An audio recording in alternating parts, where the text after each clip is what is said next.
So I was going to start with this one. Last time we ended with family curses, and so I wanted to kind of just unpack this a little bit more. Just a few questions with that. How do we maybe even know that they're going on? How do we deal with them? What prayers do we recommend? And maybe give some examples of what some of these may look like, so a person can see, okay, this is something going on that I need to address with prayers or with certain other things that I do. I just had a phone call yesterday with a guy that thinks he's cursed. So when you're wondering if you're cursed, it's because nothing goes right for you. And that could be a curse, or it could just be, life sometimes sucks. And that's just the way it is. And sometimes it takes a while for it to turn around. Sometimes God is trying to bring you closer to him, and he allows a lot of things to happen. But sometimes you're cursed. And the ways that curses manifest themselves is like, follow your family tree. Look at how far back can you go? Like, do you know your parents' parents? Do you know how many generations back can you follow? And then you do that and you discover that every time there's a generation or a group of kids, every third daughter gets an abortion. Every fourth son commits suicide.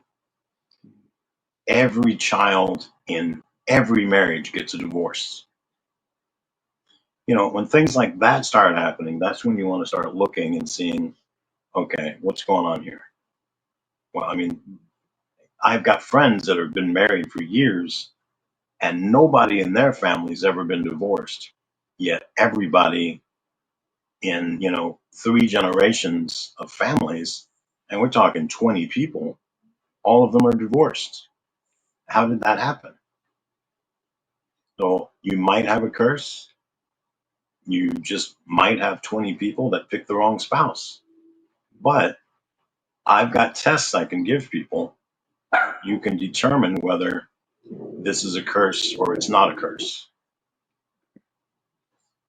And that's what I said, I put my phone number out there and my email address and people can contact me. And, I'm about, right now I probably have over 300 emails that I'm behind. Our interview went crazy. We have so many emails from that and so many phone calls. I spend one day answering emails all day. The next day, I'm on the phone all day. The next day, I do emails all day. The next day, I'm on the phone all day. I am nowhere close to catching up. It's like I said, you're doing your penance. I'm doing my penance right now. I'm like 300 emails behind. And, I tell people on my interviews, I will get to you, but you got to have patience. You're not the only person that emailed me. Your 299 closest friends that you've never met also emailed me. Yeah. And so, yeah, I have, if somebody wants to know, like, the signs of possession, because people call me all the time, I think my sister's possessed. I think my mom is possessed. And I ask them, why do you think that? Like, what are your signs telling you this person's possessed? And they'll tell me something like, this man called me. This was a few years ago. He called me and said that I think my wife is possessed. I heard what you said in an interview that the person is unusually strong. I said, okay, what does she do to show that she's unusually strong? He goes, what would you call it if you saw somebody pick up 4 or 5 completely loaded laundry baskets and carried them around the house like they were nothing? I said, I'd call it my Baptist mom. I said, my mom carried 5 laundry baskets that were fully loaded almost every day. And she was a mom. She could do that. She has that mom strength. And she could do that and carry one of us too. And he's like, oh, I thought that was unusual strength. I said, let me give you an example of unusual strength. I was sitting on a couch with a priest. It was a large leather couch. I mean, so it's got, wood inside of it, leather, metal, cushions. It's very plush. I'm going to guess the couch weighs about 400 pounds. That's my guess. Now, I weigh at that time about 240. Father weighed about 200. We got invited in because there's creepy stuff happening in the house. And the dad wanted the priest to come over and check it out. And he brought me along to see what I thought. This little boy walks into the room. Little boy could be as old as 7, but looks like he's 4 or 5. He walks in and he smiles. And his dad says, "Play nice, play nice." He walks over and squats down. I'm sitting if you're looking at me, I'm on the far right side. Priest is on the far left side. Little boy reaches down to where the leg is of the couch, grabs that, and lifts everything above his head.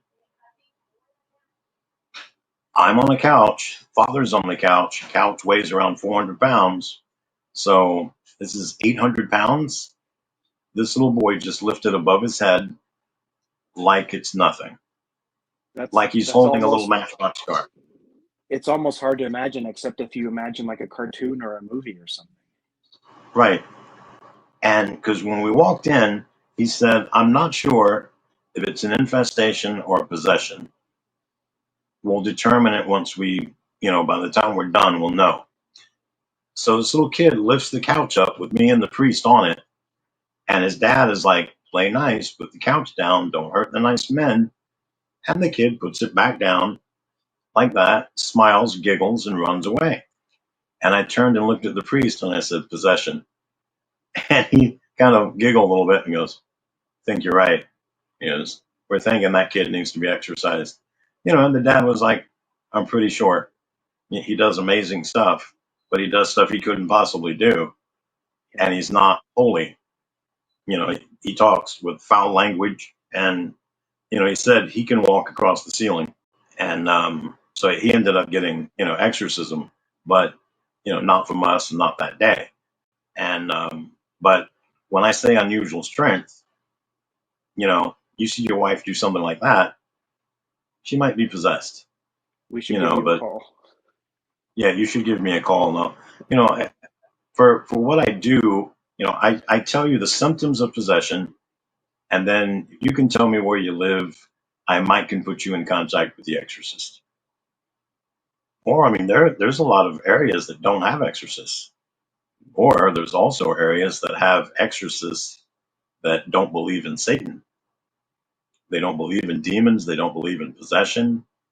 They believe that if you think you're possessed, you're really schizophrenic. I had a case like that in New Jersey. It would have been 12 or 13 years ago. And I was going to be in that area.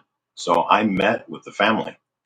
And the son was 19 years old and he was supposed to be possessed. And the mother the mother said that every day she would put holy water on his bedroom door, the sign of the cross. Whenever he got home, he would punch the door exactly where that cross had been, but you can't see it now, it dried. And one day she put holy oil all around the entire door, like the edge of the door, all the way around it, and then put the sign of the cross in the middle of it. He comes in, he sees the door, and he can't go inside his room. He can't penetrate the holiness of the door. So he yanks it off the hinges and breaks it in half, and then throws it in the hallway and goes in his room. So then she puts on an outside storm door. So, to break that in half, you've got to have the power of a level 5 hurricane. Yeah. Kid comes in, looks at the door, yanks it off the hinges, and bends it. I was like, all right, that's pretty strong. So then she puts a regular door back on and she keeps blessing it on the outside of the door. And he comes home from school and she introduces him to me. He won't shake my hand. He just walks down the hallway. Well, I follow him down the hallway into his room and I'm talking to him.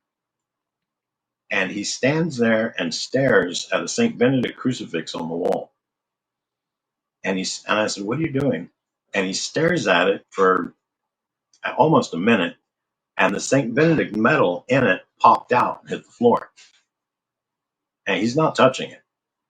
And then he looks at me and smirks and levitates about 6 inches off the floor and levitates out of the room, down the hallway. When he gets back to the living room, he levitates about 20 feet off the ground until he hits the space between the ceiling and the wall. And he collapses on the ground and he's asleep. And I was like, all right, so he's clearly possessed. That's a sign of possession. Yeah. I'll see if I can get him some help. There's an exorcist in her diocese. He doesn't believe in possession. And the next day, the mom was at work. The boy went outside naked and watered the flowers. And the neighbors called the police and said, our neighbor is standing outside watering the plants naked. So the police showed up, talked to him, and they said he seemed normal. He just didn't realize he was outside naked. And so they took him to the, mental health facility. And the mom's not allowed to go in and see him, but a religious person can. So she calls the exorcist and tells him, my son ended up in the mental health facility, and they say you're allowed to go see him, but I can't. Can you come see my son? He was like, certainly. So he shows up. Very nice man, but doesn't believe in exorcism or possession. So he goes in to see her son. About 5 minutes later, he runs out. His hair is matted to his forehead. He's covered in sweat. His face is red and flush. And he screams, your son is schizophrenic. And he runs out the door. And I said, it doesn't sound like your son is schizophrenic. It sounds like your priest saw something that he couldn't explain, and schizophrenia was the answer. So then she heard from the mental health people. He spent about 30 days in there, and people didn't want to go in his room because they'll walk in there and he's sitting on the wall 10 feet off the ground like he's sitting on a chair, but there's no chair there. And he's on the wall near the ceiling. Sometimes he crawls across the ceiling and he freaks people out. I can So imagine. I call the priest, I call the exorcist, and I said I thought he was possessed. What did you see when you saw him in the room? And he says, it was no big deal. I just walked in and saw him. I said, but you ran out. He goes, I was in a hurry. I was like, really? So he claims he didn't see anything unusual. And I said, well, I saw a symptom of schizophrenia that I couldn't explain. I said, perhaps you could tell me what sign of schizophrenia allows somebody to levitate? Because he levitated out of his room and down the hallway and into the living room and hit the ceiling and then passed out. And he asked me if I had ever been diagnosed with schizophrenia. And I said, no, I have not. But I appreciate you asking. And I said, but I don't see how that if I had schizophrenia, I would see someone else do that. And, so he couldn't explain that either. And he has never seen anyone levitate. And I said, well, you would see it if you hung out with this boy more often, because he does it regularly. His mom says he does it every day. I witnessed him doing it, and he says, I don't believe that. I think he's schizophrenic. And I said, well, again, I'm asking what sign of schizophrenia allows you to levitate? Because the only thing I know that does that is either you're a saint or you're possessed. And he's no saint, and it ended up, we got permission from the bishop to get him exorcism in another place by somebody else, because the priest that was exorcising him said that he's not possessed, he's schizophrenic. And I talked to the bishop and I said, wouldn't you like to get this is somebody from your diocese. Would you like to get him help or not? because right now it seems like you're not wanting to help him. And I wouldn't think that's the reputation you would want to have as the bishop. You And would. he agreed with that. I'm surprised they would even use that title of an exorcist if they didn't believe in it. But I guess there's some out there that do. The bishop in that diocese got an exorcism in their diocese because the Pope had said that he wanted one in every diocese. And he thought that if he got an exorcist, he could then get a favor from the Pope. Okay. But we ended up getting a different exorcist, and the original exorcist sent that exorcist a letter saying, "I don't believe in possession. I believe this young man to be schizophrenic. This is the test I used to determine if he was schizophrenic. I'm sure if you use the same test, you'll determine he's schizophrenic. Feel free to call me or write me back." So this priest gave him the schizophrenic test, but he also the kid knew 3 languages that he didn't study, and that's not a sign of schizophrenia.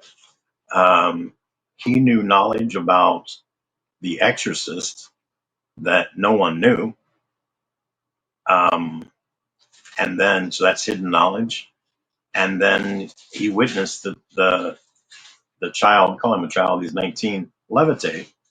And so he wrote back the original priest and said, "I gave him the schizophrenic test, and I don't see where that he's schizophrenic. But he has hidden knowledge, and he knows 3 languages that he didn't study. In high school, he took Spanish, but he also knows Latin, Aramaic, and Hebrew, and, and he levitates.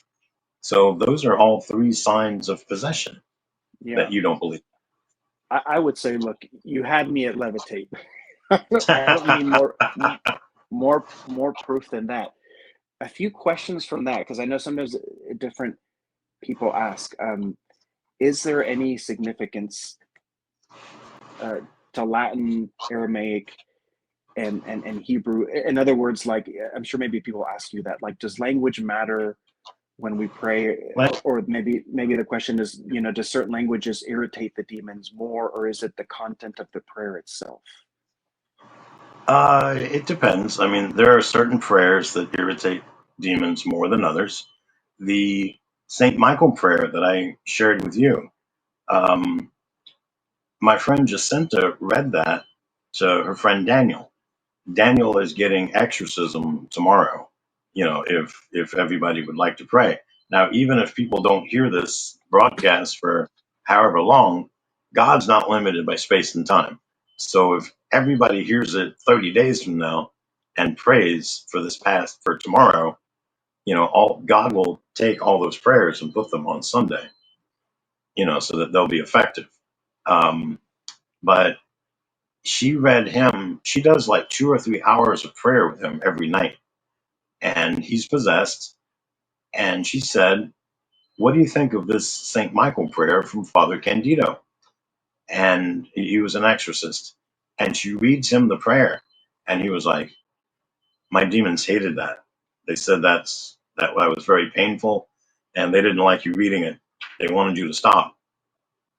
And then she reads it to me, and I don't know about that conversation. And I said, "Wow, that's not at all like the one everybody else prays." I used to think the St. Michael prayer was powerful, but now after hearing that one, that original one was like a glass of water, and this is a steak. I mean, if you're thirsty, a glass of water is what you need, but if you're hungry, you need the steak. A glass of water is not going to help much. It seems so powerful. It's like, how do we have so many different St. Michael prayers? We have the long one that only the bishop can give you permission to pray. It's an actual exorcism prayer. Then we have the version that everybody else knows, that we have permission to pray. But I didn't realize it was so not strong, Yeah. just until I saw this other one. And this other one is so powerful. Did Karen send you the prayer that she prays every day, multiple times a day? No, It's like but a 20. It takes 20 minutes to pray it, and she read it to me a few days ago, and then she sent me a copy of it, and it sounds like it would defeat every diabolical entity there is. That you would be safe. You need to ask her. I know she got it from the Bible, but I don't know who presented it to her. I don't know how she got it. But yeah, if you ask her, she might give you permission to have it on the show, for you to post it somewhere. And sure. it's extremely powerful. Yeah, I'll talk to her and ask her about that. Connecting with something of a theme you brought up, different people, and sometimes there's a little bit of a, you'll see with people sometimes where to draw the line between fear and prudence, and especially what can lay people do, what they can't. And sometimes when we talk about these things, people will only focus on, you can't do this, you can't do that, you can't say that prayer, you can't say.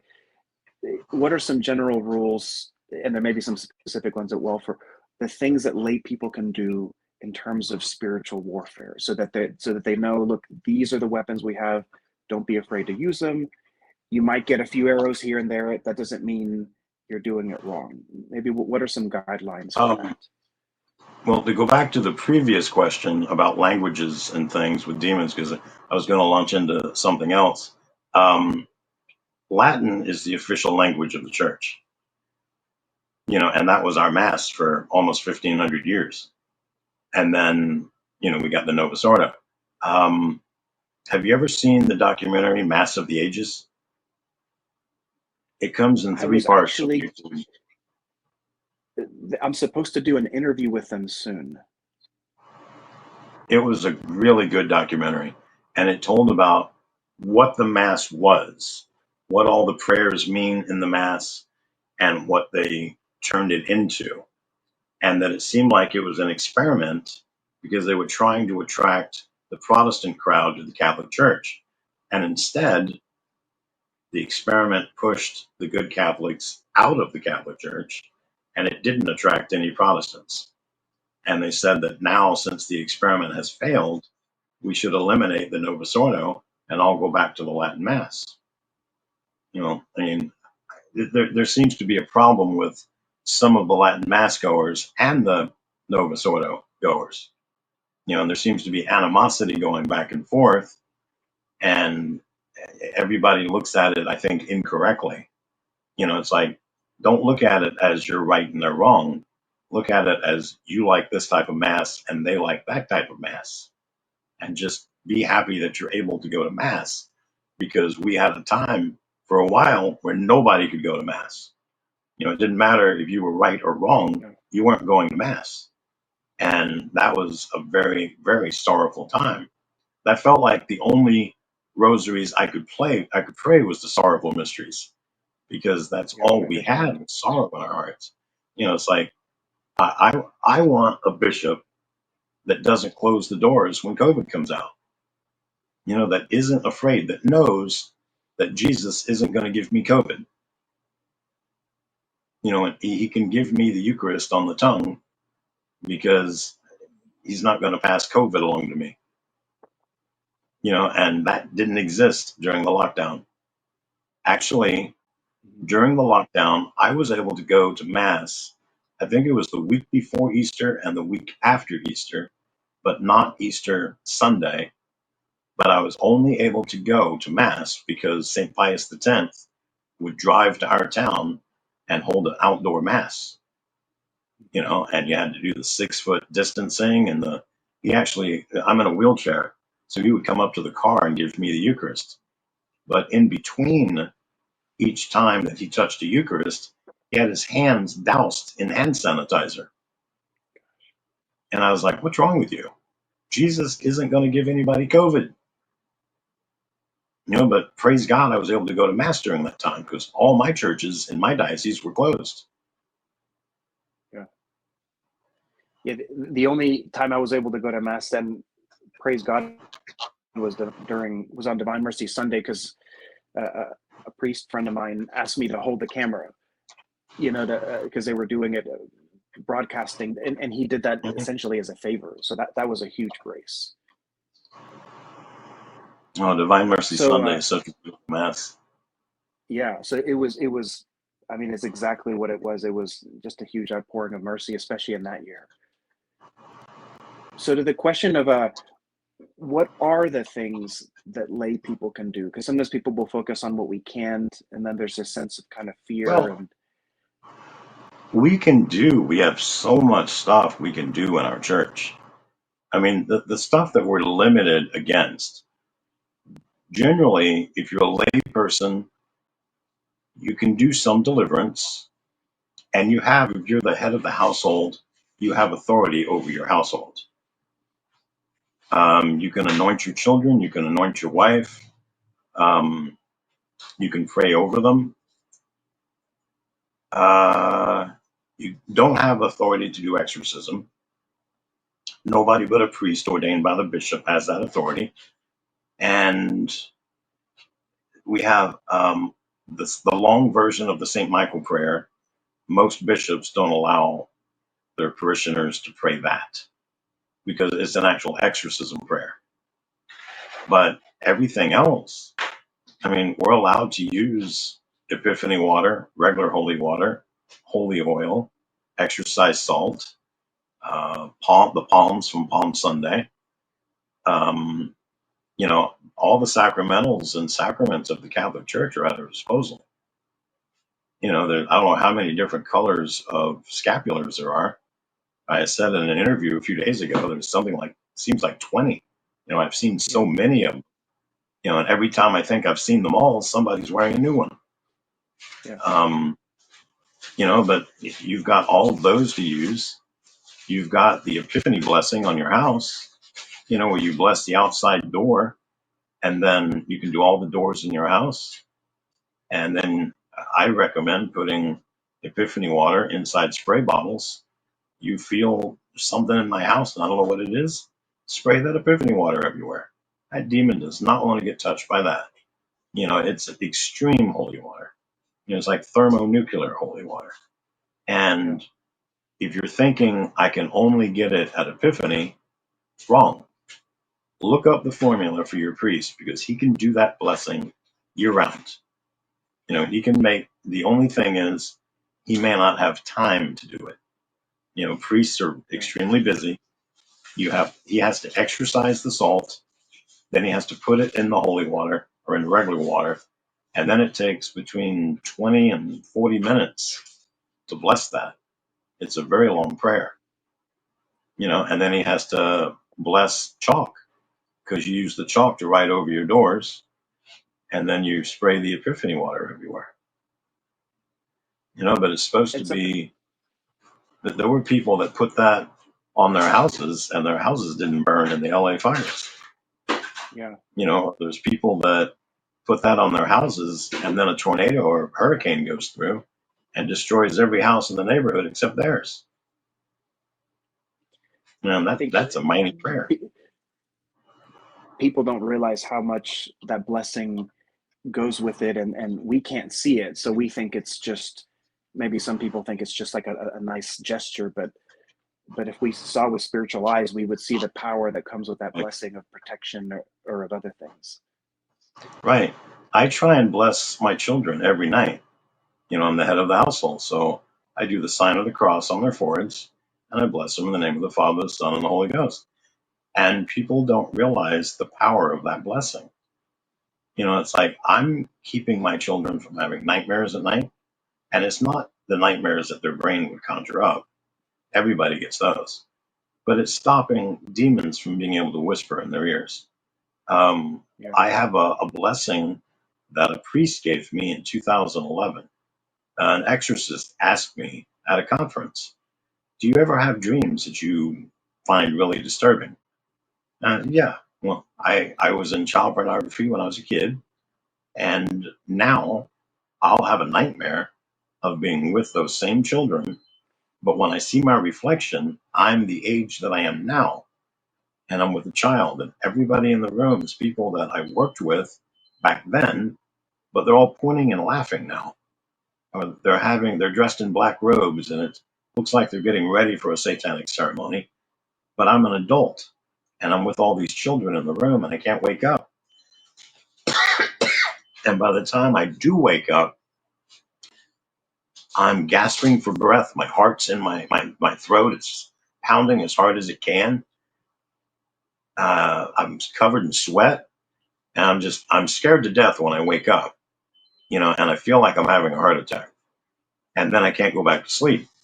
So he told me about the wounds of Christ blessing. You do it with holy water or holy oil, and you put the sign of the cross, and you bless yourself in the name of the Father, the Son, and the Holy Ghost. And you put this on your forehead, both eyes, both ears, your nose, your mouth, your throat, the nape of your neck, over your heart, palms of both hands, tops of both feet, and the right side of your torso. Now, it sounds like a lot, but it takes about a minute to do. But if you're having crazy dreams at night and you're wondering, are these dreams satanic? Or it's just because I watched horror movies my whole life and now I'm just having dreams of those horror movies. Well, do this blessing. And if all your bad dreams are gone, then it was demons whispering to you. If they're still there, then it's your brain. That's just what's happening.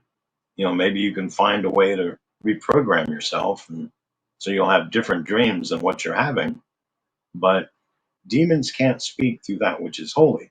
So if you're putting on the wounds of Christ blessing, and suddenly all your horrible dreams go away, your sex dreams go away, your whatever it is that you're having that bothers you, if it goes away, demons were just torturing you. And now they can't. You got to keep doing it. You're going to have to do it every night when you go to bed. But, I mean, how hard is that? Buy olive oil, have it blessed by your priest. Instant holy oil. Is that what that blessing is called? The wounds of Christ blessing, or does it have a specific name? It's the wounds of Christ blessing. Okay.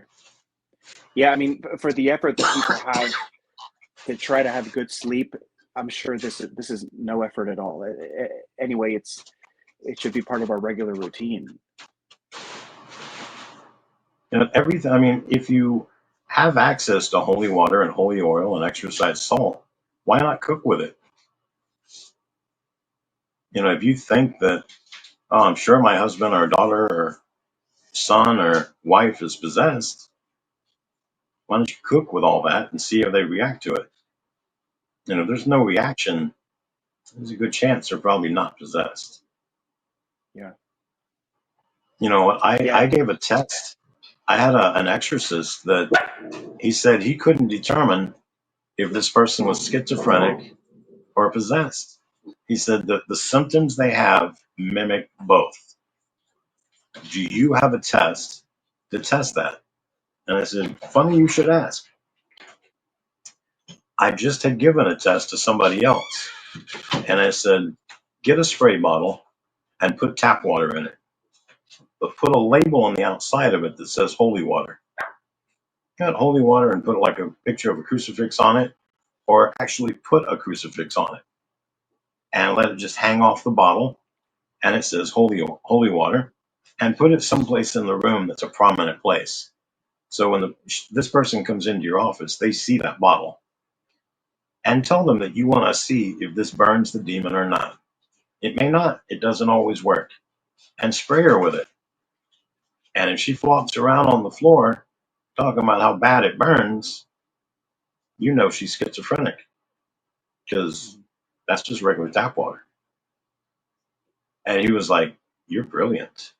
He says, I've never thought of doing something like that. So he did it. And sure enough, she's schizophrenic. It's good to know that that's obviously something that a layperson can do if they're ever wondering. There's also tests like put a drop of holy oil on your finger. And then somebody comes into your house, you think they're possessed, you welcome them into your house and slap them on the back. It's a regular gesture that anybody can do to anybody, but if you did it to a possessed person and they just touched their back with holy oil, it's going to burn. Or you've got your dad likes to sit on a certain recliner and he sits there every day and you think he's possessed. So you take some exercise salt and put it under the seat cushion. He goes and sits down and he jumps up and says, something either burned or stabbed me in the butt. It really hurt. I don't know what it is. And he feels all over, doesn't feel anything, sits back down, it stabs him again. He stands up. Okay, I'm going to sit on the couch today. You know, he might have some kind of demonic, at least, attachment because he's not able to sit on that. I had a psychiatrist from Texas and we were talking about things like this, and she had wanted to know what a soul shattering ceremony is. And I said, okay, I can tell you, but it's going to take about 3 hours. You're going to want to be in a state of grace, and you're going to give me a 3 hour block of time. So she did it on a Saturday. And I told her, and she said it was extremely intense. But at the end of that, we were also talking about a bunch of other subjects. And she said that she was about to paint her office walls. She had decided she was going to paint them the same color they used to be, but she wanted to do something where she's putting something in the paint. What could she put in the paint? And I said, you mean like holy water? She goes, yes, like holy water. I said, why don't you get exercise salt and mix it in with the paint? I said, it won't do anything to the salt. It won't do anything to the paint.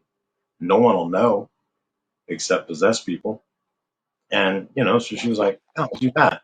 So she puts exercise salt in her paint and she paints her entire office. Her office is in a New Age building. Every practice except hers is New Age. And the reason she went there, she's Catholic and she's a psychiatrist, is that the rent was so cheap she couldn't pass it up. So now she's there and she said, I just figured it's my job to evangelize to all these people. And, she does it in a nice way and she's not pounding them over the head with it. But, she's inviting them to mass and inviting them to cookouts and things like that. And every Friday she bakes cookies and everybody knows she does it. And everybody in the building comes to her office to get a cookie. Well, she painted it on the weekend. And on Monday, everybody noticed that she had repainted, but it's, the same color. But all of them are looking at it from outside her office. They're standing in the doorway looking in saying, oh, it looks great. And she's like, why don't you come in, take a look around? No, I'm good out here. Nobody that works in that building would come inside her office to check it out. Then when her clients started showing up, they're like, it's the same color that it used to be, but now it's so much more peaceful and relaxing. I even feel joy now because I don't know what the difference is. So all of her clients noticed those differences. None of the people that worked in the building were able to come in there. Then she baked her cookies on Friday and brought them in, put them on her desk, and nobody could come in the office and get the cookie. So she had to leave her office to go out and deliver cookies to everybody. And people couldn't explain. They're like, I don't know why I can't come in your office. Just something is stopping me from being able to stand in there, set foot in there. I can't come in. So then, armed with that knowledge, her daughter, she knows, is into something, but she doesn't know what.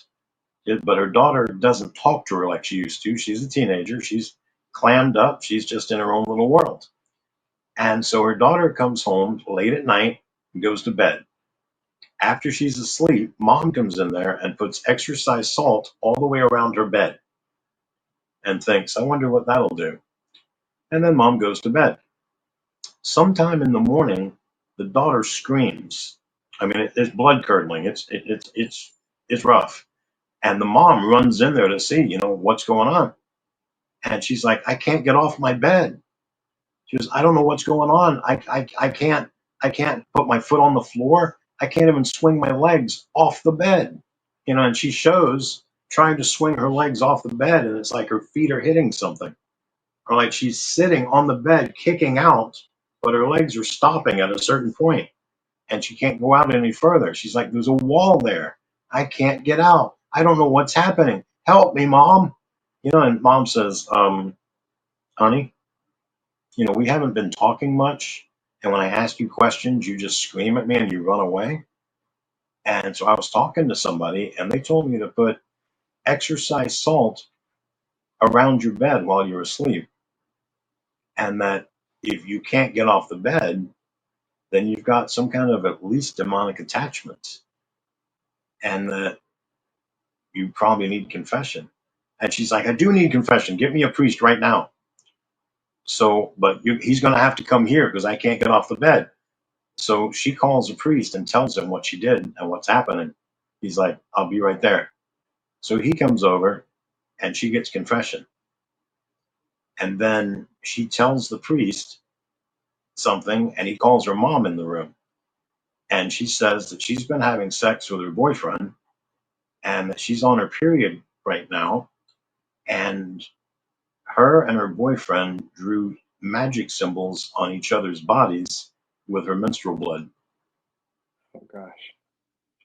And they just thought it was a harmless thing. They saw it in a movie and they saw it in a book, and they decided they would try it and see what happens. They did it to make their love stronger. And instead, they now both have demonic attachments. So he had to perform deliverance on the girl, and her boyfriend is Catholic also, and he was having a similar problem. So he had to go over to his house, hear his confession, and perform deliverance on him as well. But it was such an easy test. You just put some exercise salt around the bed. If your child can't get off the bed, oh, there's a problem. Yeah. Amazing ways. I think sometimes people, like Princess with exercise salt, they don't realize how many ways we can use it. But because I, kind of my day job, so to speak, is to be a therapist. So I can totally imagine thinking I need to repaint my room just for the joy. I mean, forget all the other stuff, but just for the joy, I would say, don't take. I mean, please take your medicine if you need to, but don't take antidepressive. Just come sit in here and experience the joy that this brings. But yes, to keep My rubbing. dad,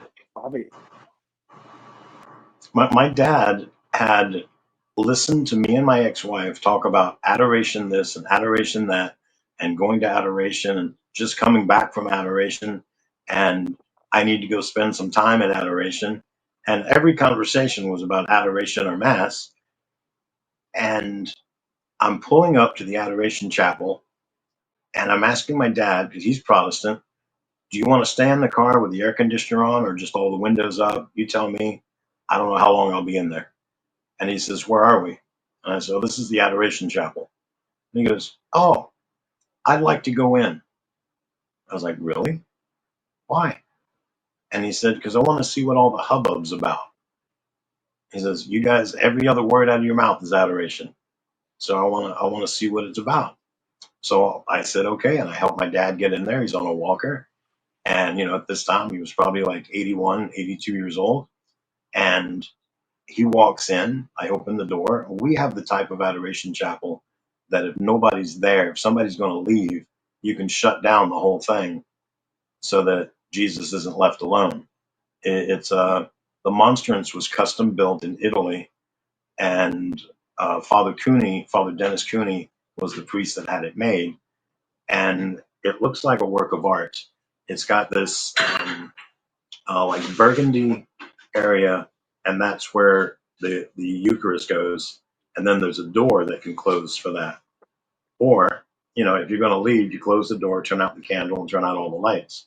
When you come back in, if there's nobody there, you turn on the lights, turn on the candle, it's electric, and then you open the door, genuflect, open the door, genuflect again, and step down.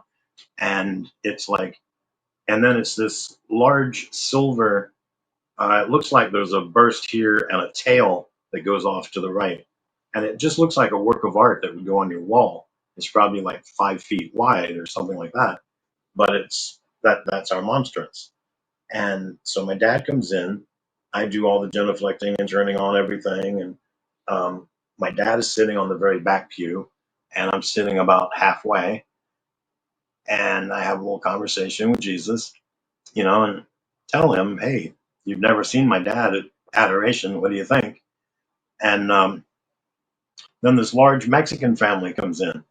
Now, the family is, we have a lot of Hispanic families in this church, and we have, on Sunday, we have four masses. We have the Novus Ordo masses that happen at like 8 a.m., 10 a.m., and noon. And then we have a Spanish mass at 5 p.m. And then we have you can also go to the 4 p.m. on Saturday. And all of these masses, the church will be full. The church has like 3,000 families in it. So, every mass is full. And I, this family has like 12 people in it. So it's like 12 kids plus a mom and a dad. And we have a bunch of families like that. And they all came in and they all spoke to my dad, and they were very respectful. And my dad is a former Marine, so he's very big on respect. So they were very respectful. He liked that. And they sat in, and then I was ready to go. And I asked them, if you're the last people here, do you know how to shut all this down? And they assured me they did. So I was like, great. So I walked to the back, I genuflect again, I get my dad, and he's ready to go. We go out and we get in the car. And now I've got him in the car and we're about to drive away. And I said, so now that you've been in there, what'd you think? And he says, it's weird.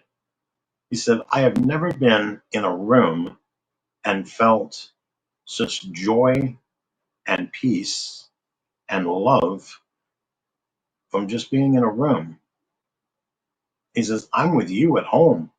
So I was with you in there, but I still felt all this joy, peace, and love that I would think that if it was you, that I would feel that way with you at home. But I don't. I feel that way here. And here is the only place.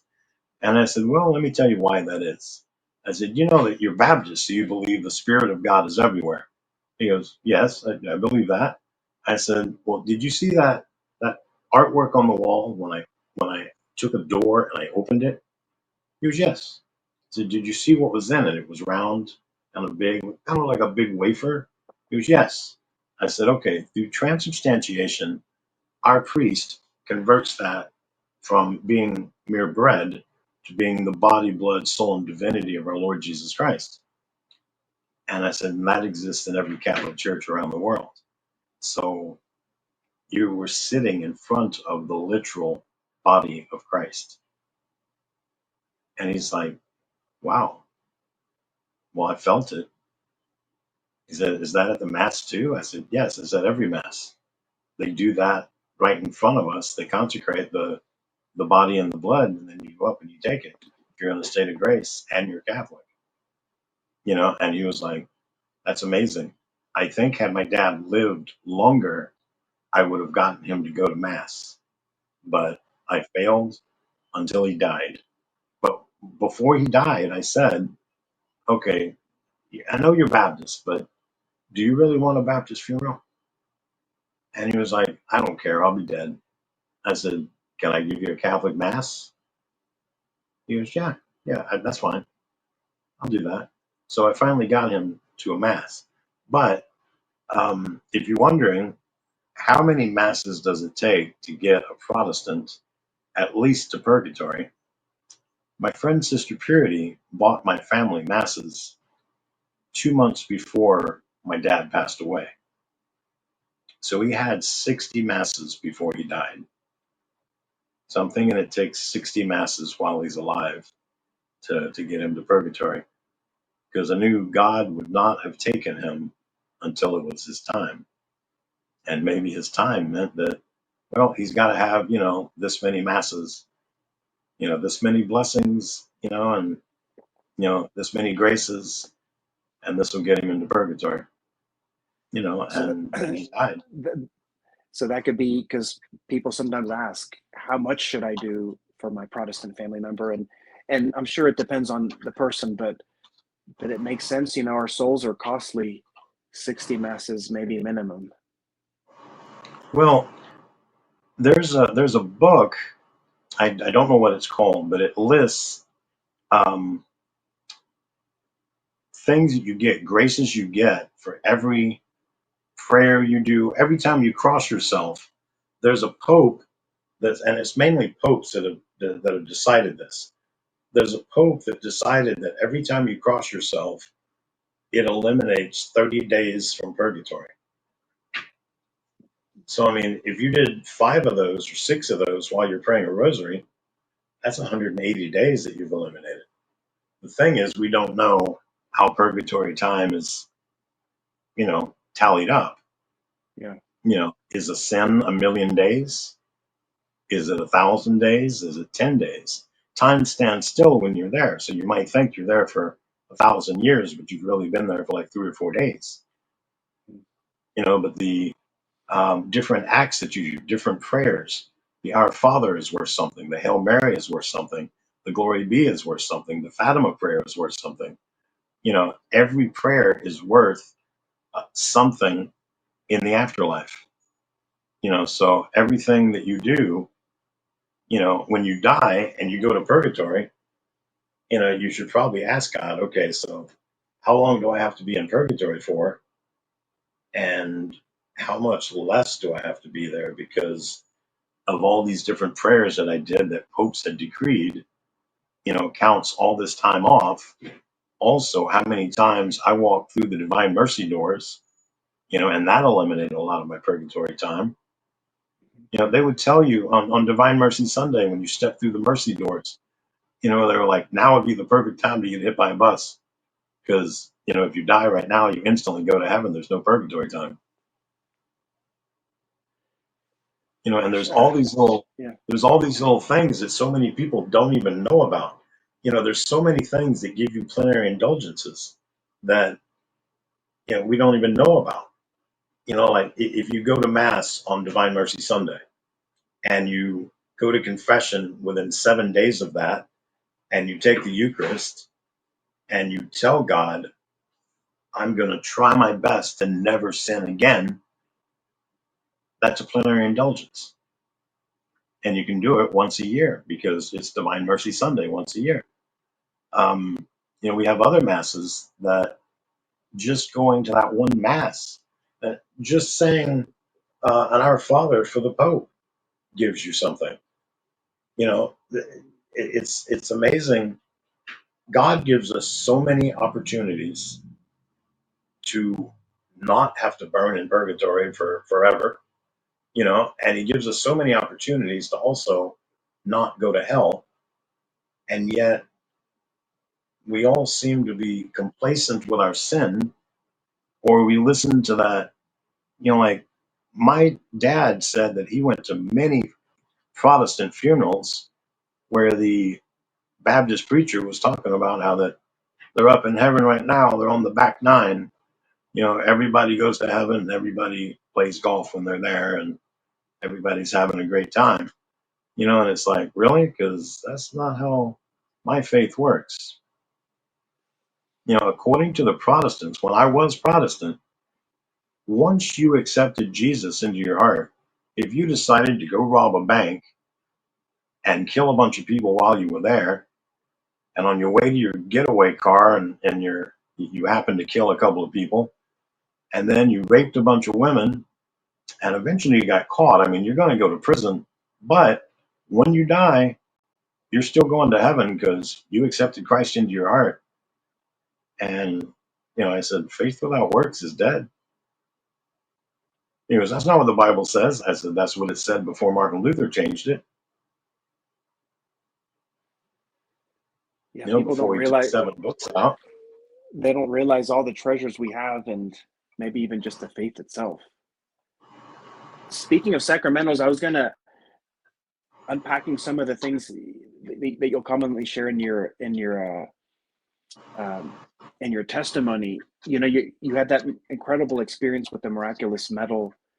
How did Mhm. things, your experience with it later on, did that, after having that, did that become like a central sacramental that you used in your own life? Any other stories kind of after that event that you'd like to share? I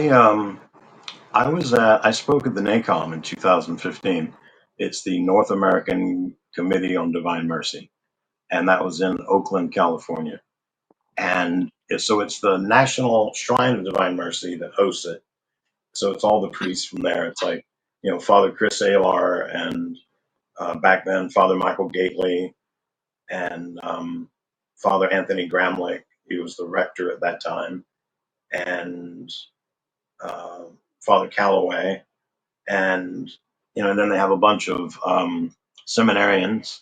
And my merchandise table was actually, I wanted to go see some of the conferences. I had two assistants with me, but all of us want to go to different people's talks. And I've got two big merchandise tables, and priests came up there like, we can run it. I was like, just tell us how much everything is, and we'll sell your stuff.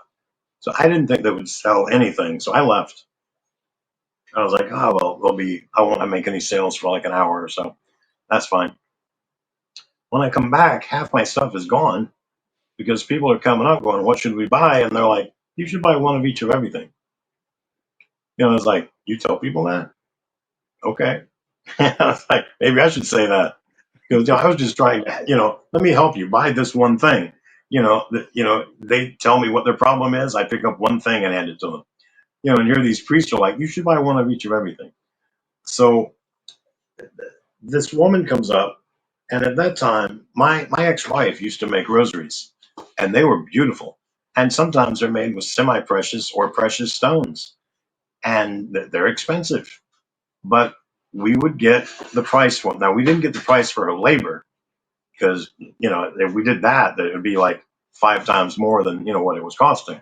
But we have a lot of rosaries that sold for like $40 to $75.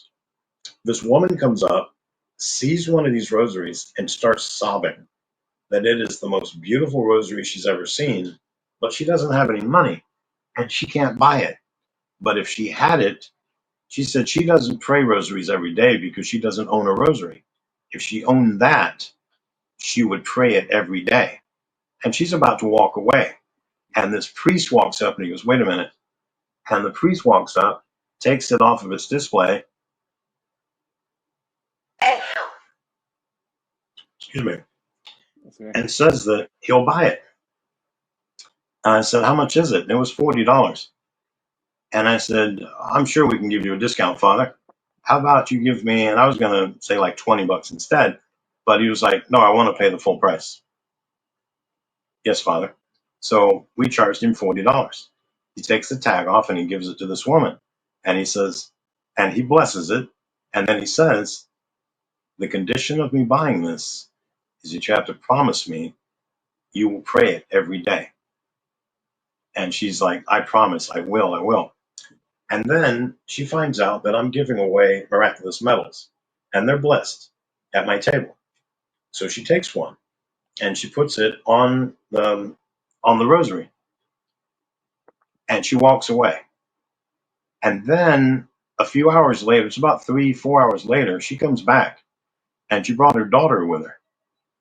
And her daughter is in love with Mary and loves the miraculous medal, but doesn't own one, and heard that I was giving them away. Could she get one? And I had to apologize to her because I'm out. We didn't know how many people were going to be there, and we brought 500 with us, and all of them were taken. And there was more than 500 people there. We were told there'd be about 500 people. So I brought 500 medals. And then I think it turned out that 800 people showed up. So, I ran out. I didn't have any more.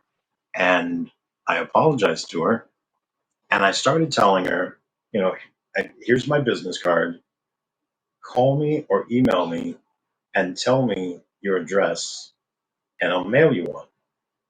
And then I said, wait a minute. I think Mary wants you to have this one. And I reached in and I pulled off my necklace. And somebody had given me a sterling silver miraculous medal. But it was sterling silver, and it was like this big. I don't know if you can see this. Yeah. It was like this big, and it was heavy. Like it felt like it weighed about 5 ounces. It's like 5 ounces of sterling silver. So it's not the same as 5 ounces of solid gold, but it's not free either. It's not like it's made out of bronze or copper or anything. So, just plain tin or aluminum, whatever it is. Um, I said, I think Mary wants you to have this. And I put it on her. And she looks at it and she starts sobbing. And I was like, oh, this runs in the family. And she gives me a big hug, and just she can't get over that I've given her this. And she's like kissing it, and she asked if it's blessed. Yes, it is blessed. And she's like, are you sure you want to just give this to me? This has got to be worth something. I said, it is worth something, but it's Mary, it's miraculous metal. You want one, and I'm out, and I have this one. You can have it. So she loves this, and then everybody continues going to the conference and all of that. Now that was 2015. In 2000, let me see, 21, I think, I got a call from this woman, and she said, my name is whatever. I don't know if you remember me. And I said, I don't know your name. And she said, you met me at the NACOM. I said, okay, that narrows it down to 800 people. And she's like, a priest bought a rosary for me. And I was sobbing. I said, I remember you. You brought your daughter. She goes, yes, I brought my daughter. That's what the phone call is about, is my daughter. I was like, all right, what's going on? She said, she is determined. She's been determined for a long time. She wants to be a nun, and she's going to different convents, trying them out right now. And she wanted to know if you had any ideas about a convent she should look at. And I said, two, Servants of the Home of the Mother. It's based in Spain. And there's another one. They have a sister group. I don't know the Sister name. Claire Crockett. The Sister Claire Crockett religious community. Okay. I said they have a sister group, and both groups seem to have nuns that look like they're all 12 years old, and they're all happy and joyous and spending the night. Even though they're there permanently, it's like a giant sleepover, and they talk about how much fun they have. And I said, and it was started by, or it has something major to do with St. Pope John Paul II. And so they thanked me, and she said she wants to concentrate all of her life on Mary and ending abortion, but she wants to be as generous and kind as the man that gave her the miraculous medal. And when she initially told me, I started to cry. I was like, oh my gosh, I had no idea I'd be influencing her in that way. I just wanted her to have the medal because I felt Mary wanted her to have it. And she said she evangelizes to everyone she meets. And she tells everybody about Mary and the miraculous medal and you. And I mean, that was just, so that's somebody I helped make a nun. There's a woman in Brazil that's a nun, and she saw articles about me and things that I said about the Blessed Mother and about ending abortion. And she had bills to pay and needs to have a job. But she figured that if she didn't have bills to pay, if she could pay off everything and then quit her job and join a convent, she could help Mary full time. And she did that. And she considers herself, I had mentioned on an interview that I was fighting under the Blessed Mother's banner. And so she decided that she wanted to do the same thing. She wanted to fight in the Blessed Mother's army, and she wanted to fight in her banner, under her banner, with me. So she's a nun in Brazil. There's another nun in the Chicago area that listened to one of my CDs, and the miraculous medal influenced her to the point that she listened to my CD, and what I heard was that she was living an immoral lifestyle, and I wouldn't explain what that meant. but she went from living an immoral lifestyle to getting a blessed miraculous medal to joining the Catholic Church to becoming a nun. And now she travels at least Illinois telling people about the miraculous medal and about Zachary King and what the miraculous medal has done for all of us. Have you read the book by Christine Watkins? Yes. Yeah, I had a chance to interview her. Yeah, so you were in there. I think I remember that. Yes. The story that most people remember in that is that Satan took me out for ice cream when I was the High Wizard.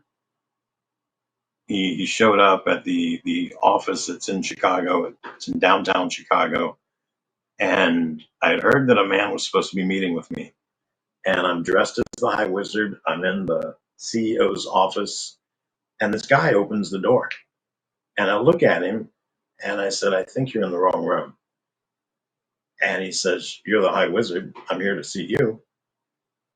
And he steps in. Now, he takes one step and he's standing right in front of me. He just covered like 30 feet between the door and me with one step. And I looked back and the door was still open. He goes, oh, how rude of me. Hold on. And he turns around, takes one step, and he's right next to the door. And he closes it. Turns back around, takes one step. He's standing right in front of me. And I shake his hand. And I quoted some line from Sympathy for the Devil. And he said, you're very polite. And I said, well, the song says have some sympathy and some taste. And he tells me that he's taking me out for ice cream today, that he's already gone out with somebody. He's going to take me out. Then he's got 8 more people to go see. And we're leaving. And my office manager says, where are you guys going? And he says, we're going out for ice cream. And she's like, oh, get me something. I'll take anything. I don't care. You just choose, and I know that'll be perfect. So we go out, and people are noticing him. No one notices me. I'm dressed as the High Wizard. You know, I've got this corpse paint on my face. I've got a top hat. I've got a cane. I'm dressed in an old school tuxedo. No one sees that, but everybody sees him. Now he's wearing whatever it is, but it changes.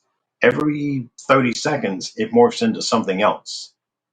So it's like at one time, it is a one piece and it goes from like his collar all the way down to his feet. It's almost like a cassock, but it's light brown. And then that changes and it becomes a Henley and pants and shoes, but everything stays like light brown to dark brown. Or he's wearing a dress shirt tucked into his pants and a belt and a tie, and then that morphs into something else. And it's 4 different outfits constantly changing. And then he's got blondish brown hair. Sometimes he looks slightly balding. Sometimes it's dark brown hair. And it's all about the same length except when he's bald. And then we open the door to go in. There's a woman coming out at the same time. She is checking him out like head to toe and keeps looking at him. Even when she walks down the sidewalk, she keeps turning around to look at Satan. And I'm like, what are they seeing? We go in, there's a line, and people move out of our way so that we can get up and be front. There's a gay guy behind the counter, and he starts flirting with the devil.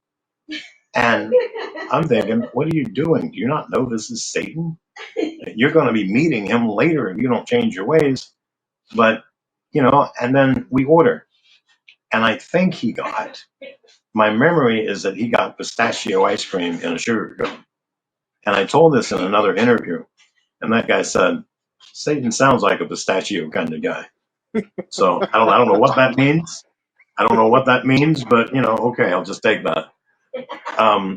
I got a tin roof sundae, which is vanilla ice cream, chocolate syrup, and Spanish peanuts. And Spanish peanuts still have the skin on them. So that with chocolate over it tastes pretty good.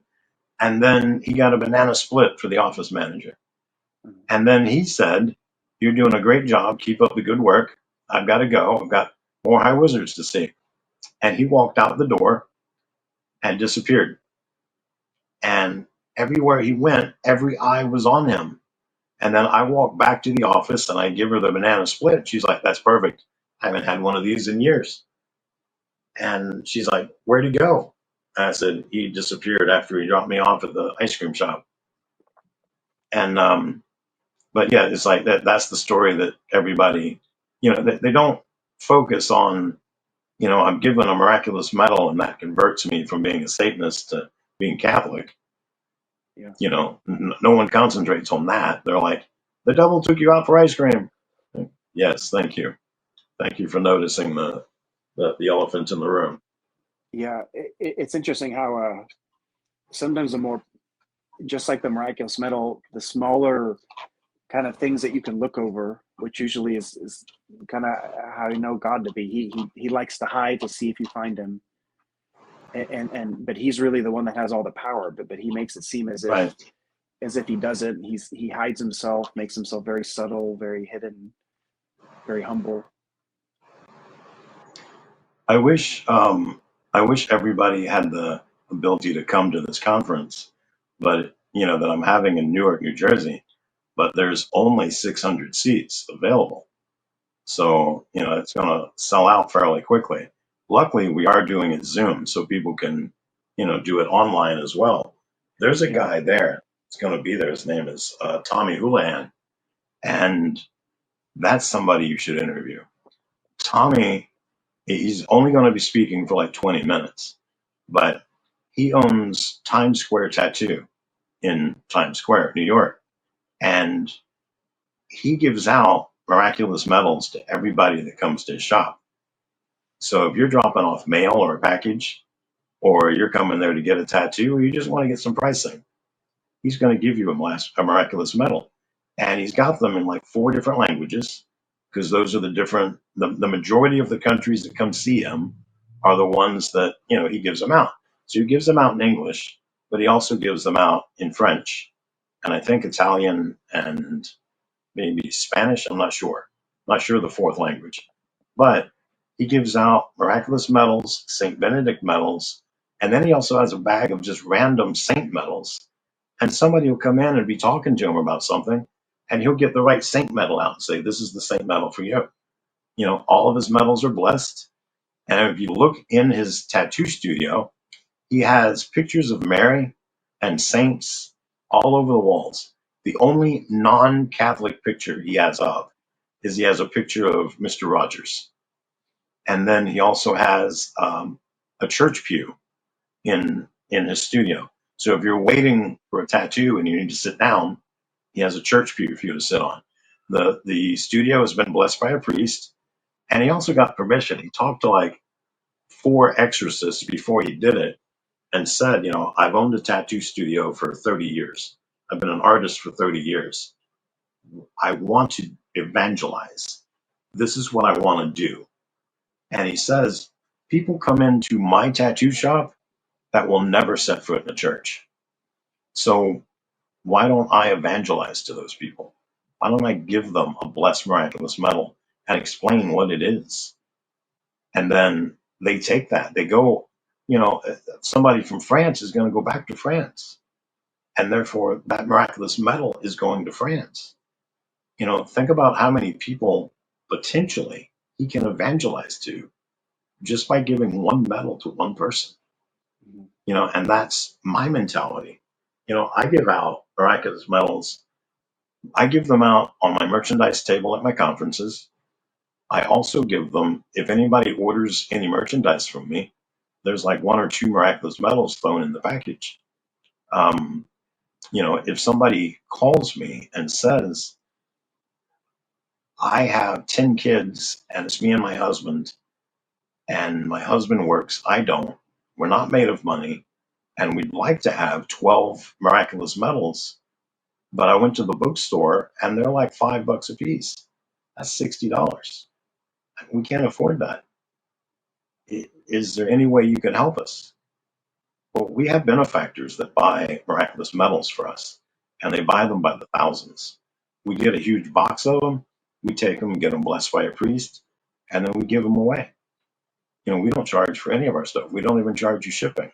So, you call me up and say, I need this many medals. We give them away just like that.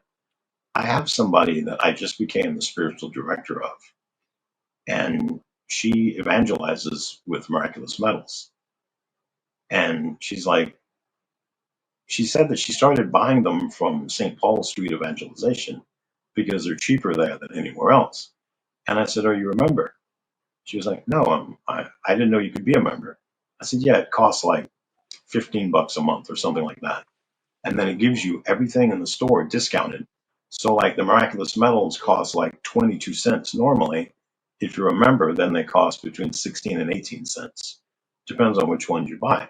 Now, the discount doesn't sound like very much, but when you buy 7,000 at a time, it makes a That's a difference. lot. Right.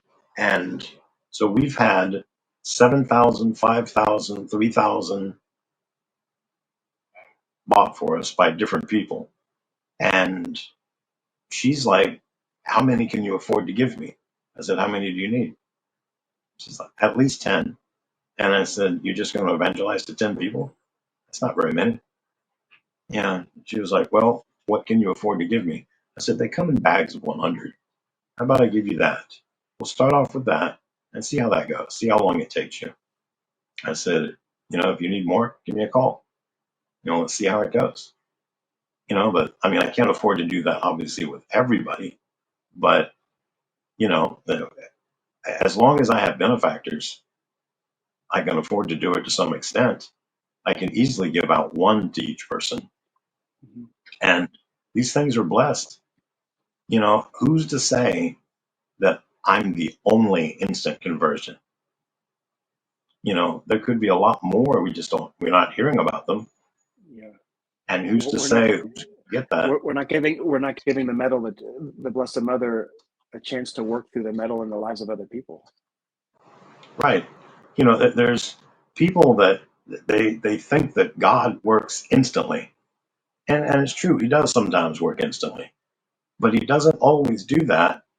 And there's so many people that want him to work in their time, not in his perfect time. I tell parents, I know you want your son to convert now, today. You've been praying for 10 years. Why hasn't he converted yet? I said, but maybe God has the bigger picture in mind. And you're not seeing the bigger picture. You're seeing your son and you're worried about his salvation. I said, let's say he converted right now, today. She goes, that would be wonderful. I said, how many friends does he have? She said, maybe 5. I said, does he have a job? No. I said, okay. So he doesn't have a job and he has 5 friends.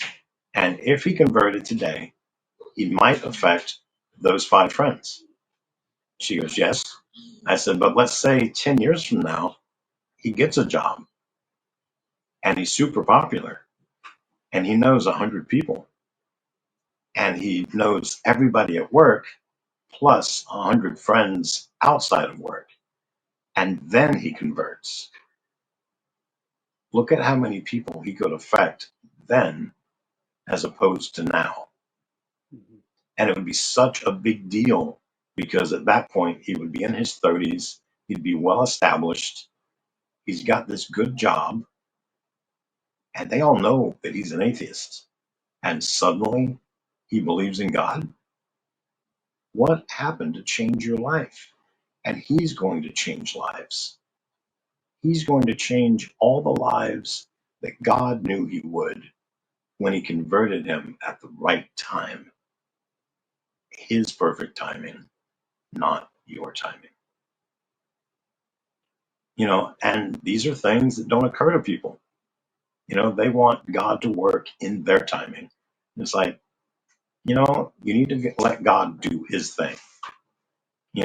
We were here sort of like as guests of God. This is his planet. This is his world. This is his universe. let God work. Don't put him in your box and say, oh, God can't do this. God's not doing it right. Well, maybe you're not doing it right. Maybe you're not thinking about this the right way, because God is definitely doing everything right. We're the ones that mess that up. We're the ones that try and push him into our box or say, he's not doing it the right way. He's not doing it fast enough. Doesn't he know what he's doing? He knows exactly what he's doing. You need to step back and let him do his work. And that could Stop also getting help in his way. encourage people to think, maybe I'm praying wrong, but maybe God is storing up that prayer for the perfect time, and it's not that you're not doing it right, but that it's like he's saving it for when they go to college, so to speak, spiritually speaking, Right. the time when he's going to cash in all those graces, all those sacrifices at just the right moment. Right. I think it was Mother Teresa that used to pray to God every day that that she doesn't get in his way. And I was like, that's a great prayer. I don't pray that prayer often enough. My friend Tommy has to speak at this conference, and he said, I need some advice from you. I was like, sure, what you need? And he said, how should I do my talk? And I said, I can give you the basics, but I can't tell you what to say. I said, you got 20 minutes to talk. So I would plan a 45-minute long talk. And he's like, I can only speak for 20 minutes. I said, you're going to be shocked at how fast in 5 minutes, how much you've said.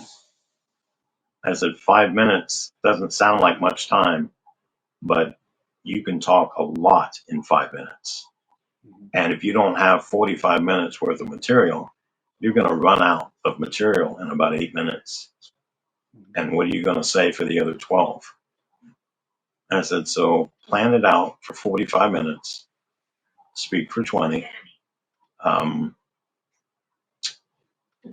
and have be in a state of grace. Ask a priest to bless you before you go up. And when you get up there to speak, ask the Holy Spirit or the Blessed Mother to speak through you. So that's what I do. And then Speaking of sometimes, go ahead. No, I'm going to definitely want to get his name and have a chance to interview him before that conference for sure. I'll have, honey, Yes. Can you text him Tommy's first and last name and his phone number? Sure. Okay. Thank you. Okay. So he said he would take that advice, and he keeps telling me that he's, he's thinking of things to talk about, and he thinks it's going to be a good talk. He said, I want to start off my talk with a joke about you. I was like, thanks. And he says he keeps thinking about a joke that involves a chatty girl named Jacinta, a blind cripple guy, a tattoo artist, and a possessed guy are riding in a car. Now, that's because there's going to be 4 of us in a car at some point, and it's going to be the possessed guy. Jacinta is chatty. Me, I'm blind and crippled, and he's a tattoo artist. And he's like, it sounds like a joke. I said, it does sound like a joke, but what's it going to say? He goes, I don't know. I haven't come up with it yet. He goes, but he says, I want to say it at the conference. I was like, well, they got a sense of humor. Obviously, they got a sense of humor. They want to see me. Oh, that was Speaking of something I did. I was at a conference, and everybody in the audience is military. And I'm at the front of the church. They're miking me up. And, it's just regular chatter out there. Everybody's sitting down and getting ready for the conference to start. And I pulled out, I used to have more than this, but all my medals and my crucifixes and everything. And the microphone is like right here. And I said, that's my battle rattle. And I put it all back in. And my friend that was traveling with me said, when you shook all your medals and said, that's my battle rattle, and you put it back in, Everybody went silent. Everybody sat down. Everybody paid attention to you. I was like, yeah, I noticed. Everybody shut up. He goes, yeah, everybody did. I said, why? And he said, because you spoke their language. He said, these guys are all like Army or Marines, and you shake your medals and say, that's my battle rattle.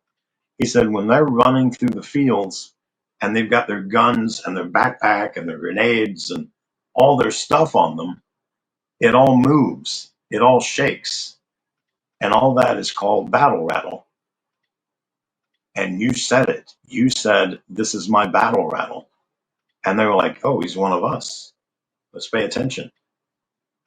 And then when I was done, they asked me, was I former military or was my dad or my mom? And I said, my dad was a U.S. Marine. He was a sniper in Korea. And suddenly I had like the whole room's respect, and I was like, look at me. Yeah, there's no way that I was in the military. At that time I had a biker beard and long hair down my back, and and I'm like, there's no way I was military. But that's an amazing image for people to think about. That when you are in the Army and the Marines, you need all that stuff. You want to hear that shake because it's kind of telling you that's there to protect you, or for this or for that. And in a Right. similar way, we need all of that in the spiritual battle. Yeah, people, in my book, Abortion is a Satanic Sacrifice, in the final section, I teach you that abortion is spiritual warfare. And that if you don't fight a spiritual battle spiritually, you can't compete and you can't win. If you're trying to fight a spiritual battle physically, that's the wrong way to fight. But I also tell you that if you're going to fight spiritually, we have all the tools in the Catholic Church.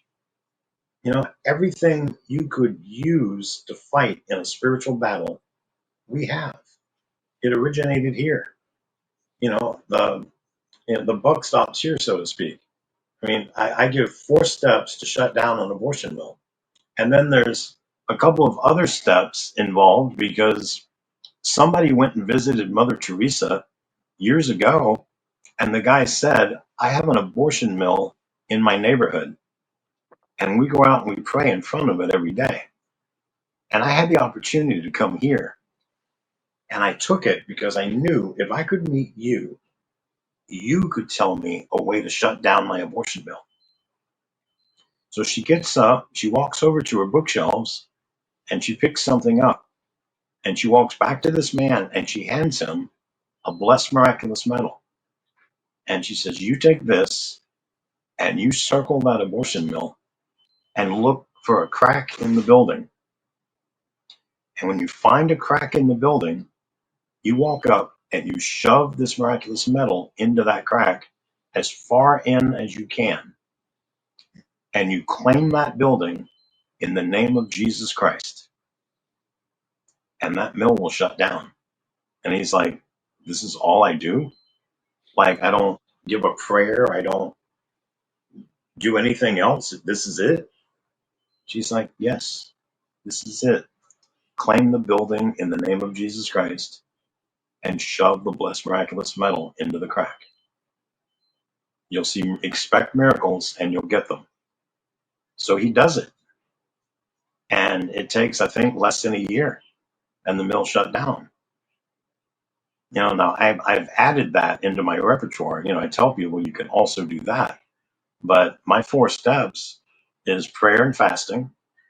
And the first time that worked was March for Life, not March for Life, it was 40 Days for Life in Texas. They did it for 9 years. Now they did it 40 days at a time for 9 years. What's 9 times 40? 360. Right. So we shut it down in 9 years because we did it 40 days at a time for 9 years.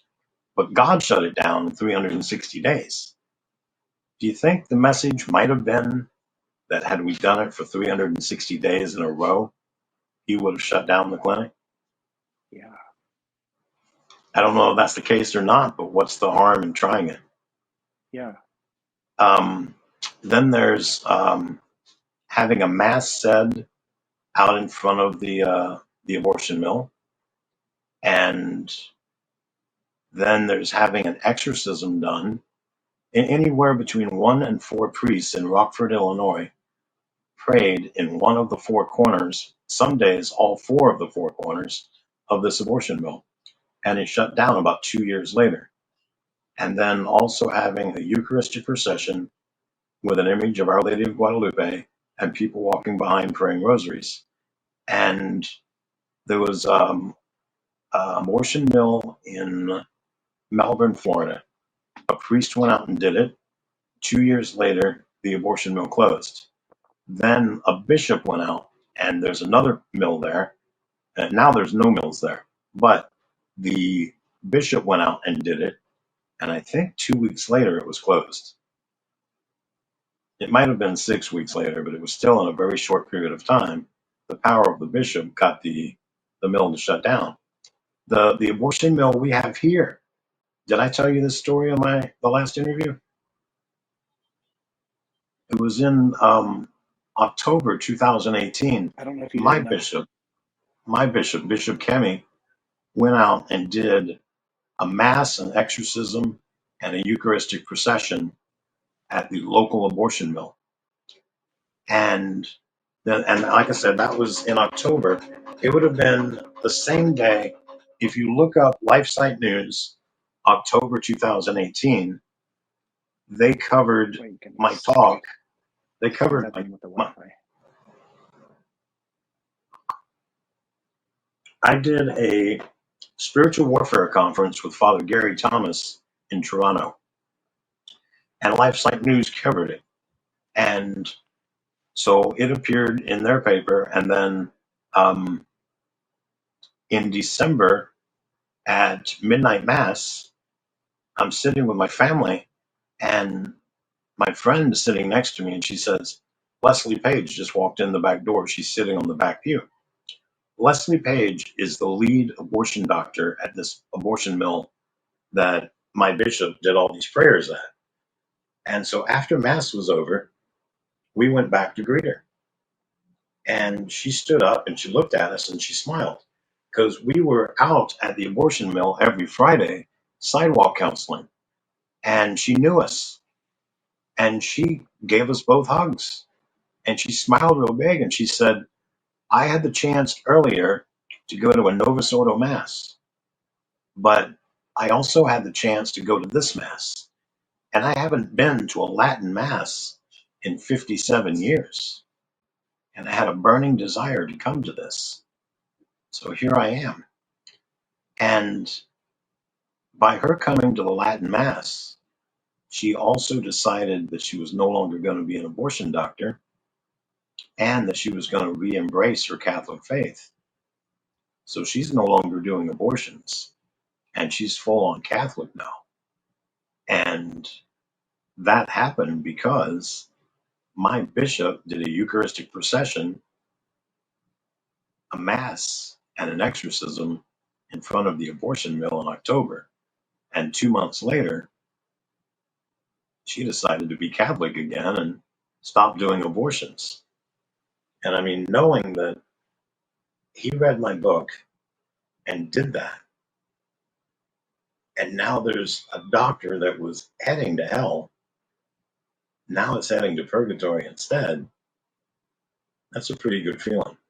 Yeah. You know, our book and our CD set have shut down 53 abortion mills around the world. Now, we only know of this because people call us or email us and tell us about it. So, in this year, people have told me about 4 additional mills. So, for the longest time, I told them about 49 mills have shut down. But now I've got 53.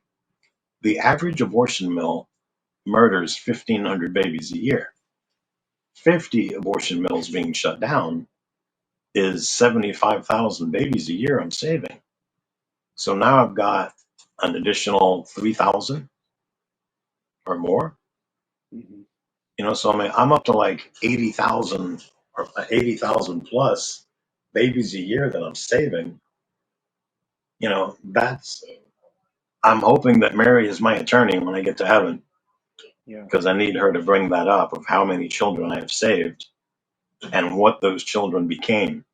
Like how many of them were priests, nuns? Is any of them going to be a pope? What great things did somebody cure cancer? What did they cure? What have they done? Who have they affected? What children have they brought to the church? How many good things resulted from that? And the feeling that I did so many heinous things as a Satanist, and I did 146 assisted abortions, but my 146 assisted abortions, I've currently saved 80,000 children. And it's still not even, because one child, how much is that worth? Yeah. But it's such a good feeling to know that I'm not just responsible for this 146 that died, but I'm also responsible for this 80,000 plus that have lived, and, to know that, on my judgment day, I'm not just going to hear bad news. I'm also Yeah. going to hear the good that I did, the good that I'm responsible for. I've helped people become priests. I've helped people stay in the seminary, and decide that this is their calling. I've helped women become nuns. I've I've talked to priests and bishops. I'm friends with cardinals, and I have a cardinal coming to this event. I'm hoping I can make friends with him, even though he doesn't speak English. He has a translator, so maybe on some level we'll be able to be friendly. I've Yeah. also met. I at the March for Life, I befriended Cardinal Dolan. Um, he took a copy of my CD set, "Abortion is a Satanic Sacrifice," and told somebody that he listened to it, and it was wonderful. And I'm also friends with Cardinal Burke and with Cardinal Maffei. Cardinal Maffei, I was hoping was going to be the Pope. He had said that he was discerning the priesthood at 14. He became a priest fairly young. He became a bishop in his 40s, and he became a cardinal when he was 50. He was the youngest cardinal. And somebody said, "You're being fast tracked to being the Pope." And he's like, "I do not want to be Pope." And I'm like, "That's why you should be the Pope." And, he's like, "The Pope goes to bed after midnight and wakes up at 4. That's not the job for me. I like my sleep too much." And, but I was hoping he took care of me in Auckland, New Zealand for 9 days. And he did a very good job. And I just thought, he's the one of the holiest people I've ever met. And I thought it'd be awesome if he was the Pope. Speaking of Cardinal Simonia, are you? I mean, I'm excited. Are you excited about this worldwide exorcism? I don't even think many people have Yes. even heard that there is such a thing. Maybe talk about that a little I bit. I did not know that there was such a thing as that, but he has universal jurisdiction, and that was granted to him by the Pope. So, whatever's bound on earth is bound in heaven, and loosed on earth is loosed in heaven. So, um, there is such a thing because a Pope says there was such a thing, and he has permission to do it. And he's the only priest, as far as I know, that has that authority. And, there are so many people that are diabolically afflicted. It's like, are you familiar with Monsignor Rossetti? I am, yes. Okay, so he has a deliverance session on, it's like the first or last, I don't know which one it is, but Monday of the month. And, you can get in on that.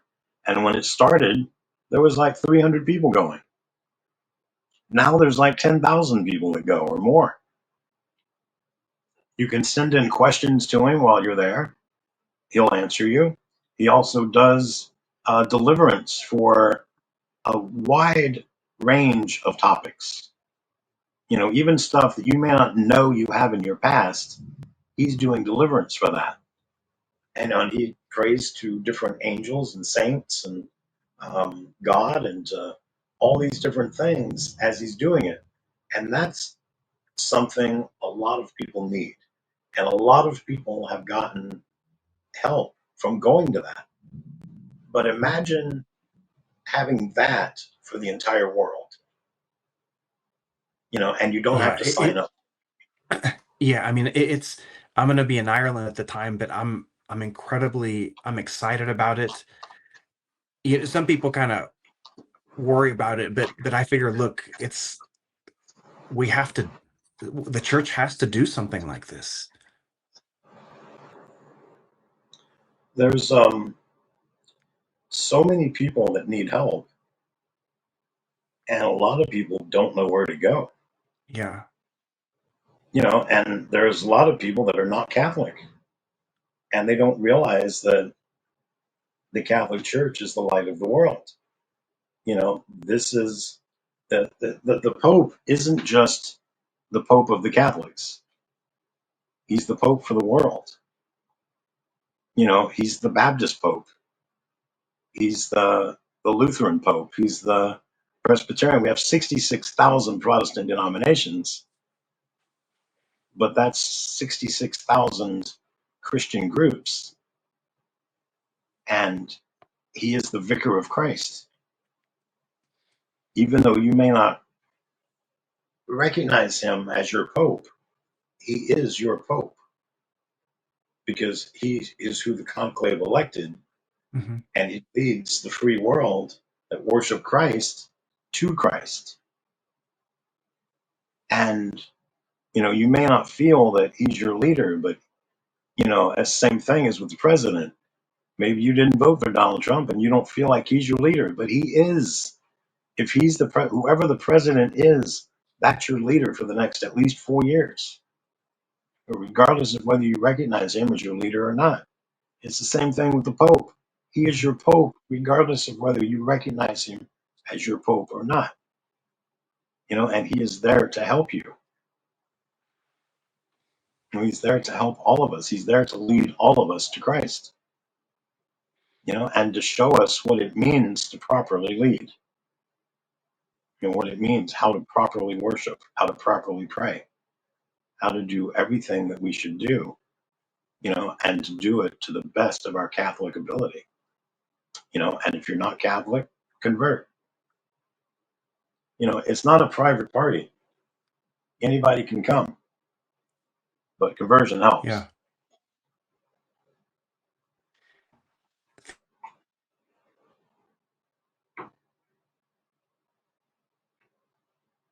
You've gone silent. Did you run out of questions?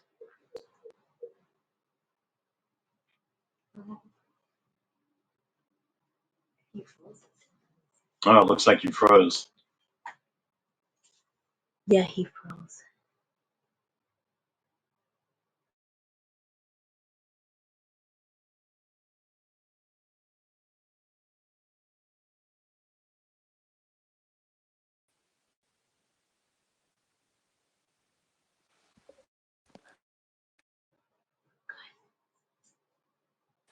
Hey, you there? He was frozen. Can you hear me?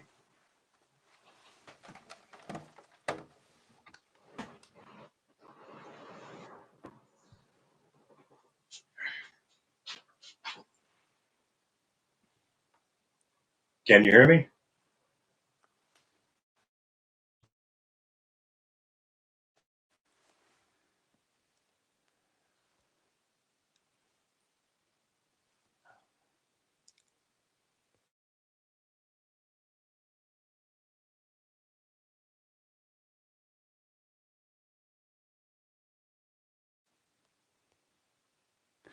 Okay. Hello. Sorry, I was connected to the the wrong internet this whole time. That's why I was like, why am I having bad internet? It should be really fast. So so I was just following up with the previous question.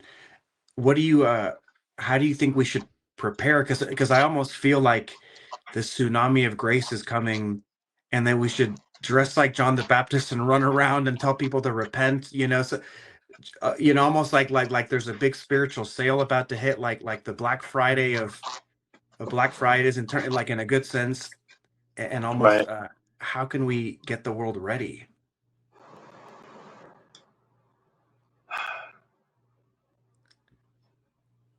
I think before the event, so that you could get as many graces as you possibly can, everybody should go to confession. Look on the schedule and see when the exorcism is supposed to take place, and then get to confession before that happens. So you can be in a state of grace when the flood comes. And imagine the state of the world when that hits everybody. Imagine the women that might be at the abortion mill that day, and suddenly they're exorcised while they're there, and they decide this is the wrong thing to do. My baby's going to live. Yeah. Or the women that have already gotten the abortion that suddenly get a flooding of grace and realize they need to go to confession to confess this, or they're going to a bad place when they die. Or the people that are in poverty of whatever type that means to them, and suddenly they're made rich with grace, and how that feels. And you never know how grace is going to hit you. When the grace first hit me, I realized that I did not sell my soul to the devil when I was 13. Yeah. I realized that Jesus Christ was my Lord and Savior.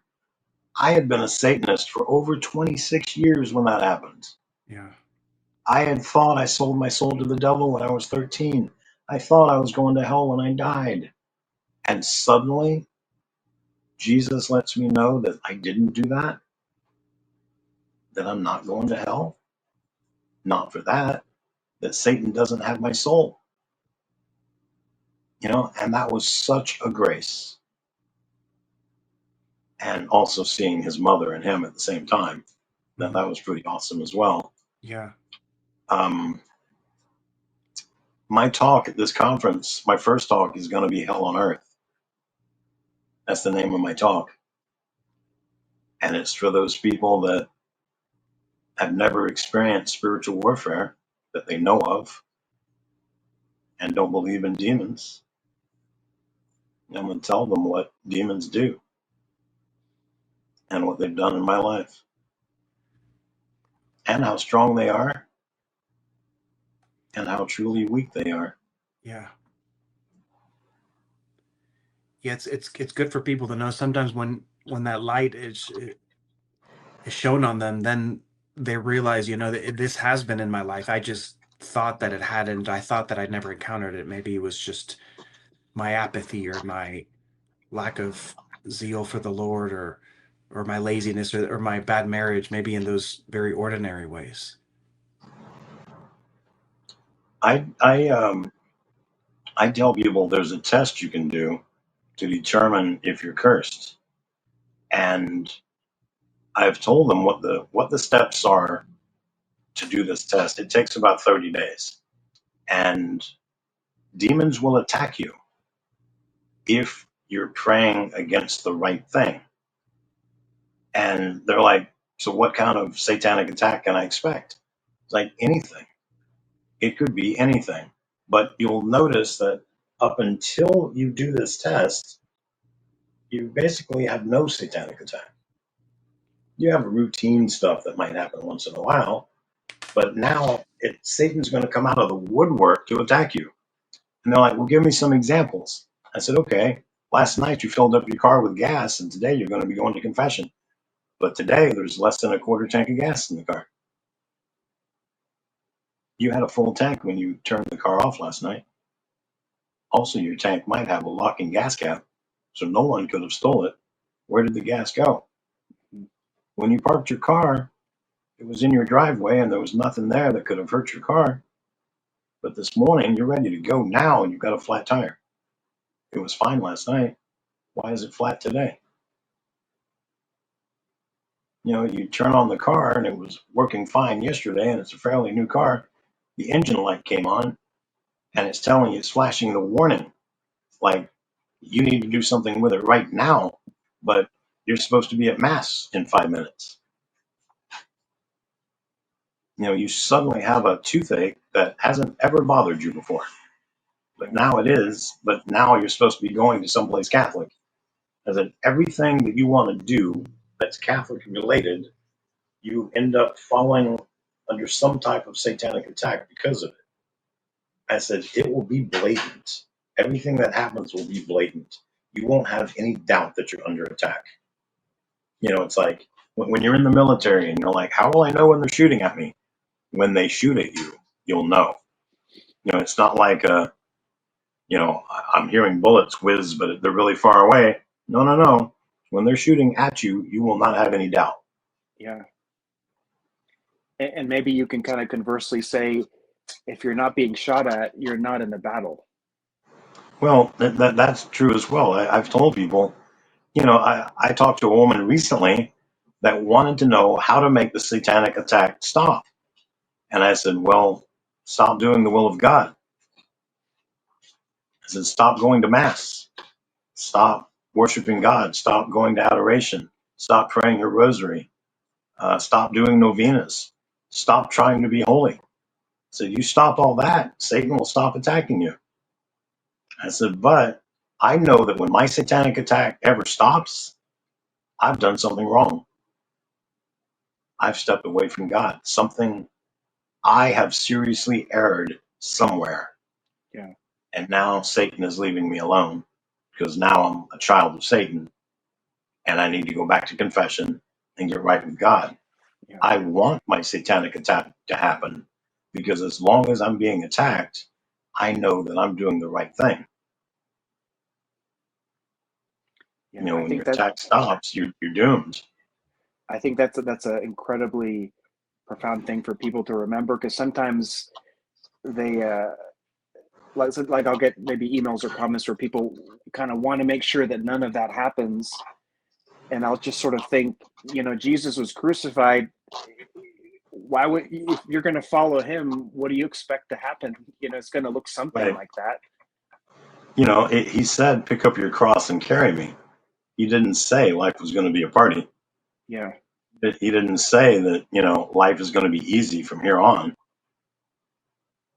You know, we only had one of his apostles that wasn't martyred. Yeah. You know, so expect to be martyred and look forward to the martyrdom because, you know, we used to pray our family rosary at night. It was long. We had a lot of intentions that went in it. And now we just pretty much pray the rosary straight through. But when we used to pray all of our intentions, one of my intentions was that me and my entire family die as martyrs at the same time. You know, and my kids were actually down with this. They're like, you know, not big fans of wanting to die, but if we can all die as martyrs at the same time, and that means we all step into heaven at the same time, they were like, sign us up. You know, it sounds like a great deal. I mean, how long does death take? You know, it doesn't take a whole lot. And then I've heard, and there was a story about a family that was being hacked to death by Muslims. And the Muslims told them, if you convert to being Muslim, we will spare your children. And the parents were like, no, we're not denouncing Christ. So they were going to go after this little girl first. And the little girl, they're trying to like chop her head off or something. And she's laughing and running around and looks like she's playing with somebody. And I think she said that she was playing around with angels. And they're playing like tag with her or something like that. And she's running all around and she's laughing and giggling. And they actually cut off the little girl's arm. She's bleeding to death, but she's laughing. She looks at the arm and just laughs and runs around. And the little girl ended up dying, but her actions converted one or two of the Muslims because they recognized what we're doing is wrong. And she is seeing, like she was seeing Jesus and angels. And it changed the Muslims' lives. The girl died, but it's like she probably went straight into heaven as a martyr. I mean, that sounds like And then, the stories of the early Christians in Rome, how they were persecuted and tortured. and there was a lot of them that had things happen and they smiled the whole time.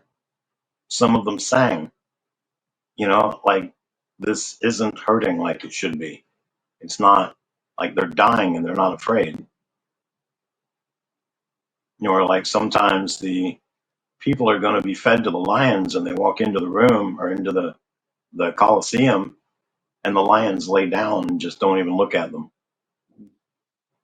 And they're hoping that the lion is going to attack them and eat them, and they don't.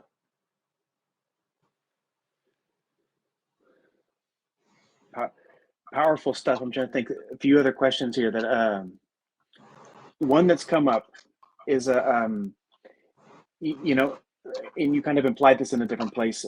Not everyone is going to have access, for instance, to an exorcist priest, nor a priest that can read souls. And so people have asked, how do I find hidden sins? How do I better examine my conscience, since we may not have access to even priests that may guide us correctly? What are some of the best ways you found to really find what sins, Lord, do you want me to confess?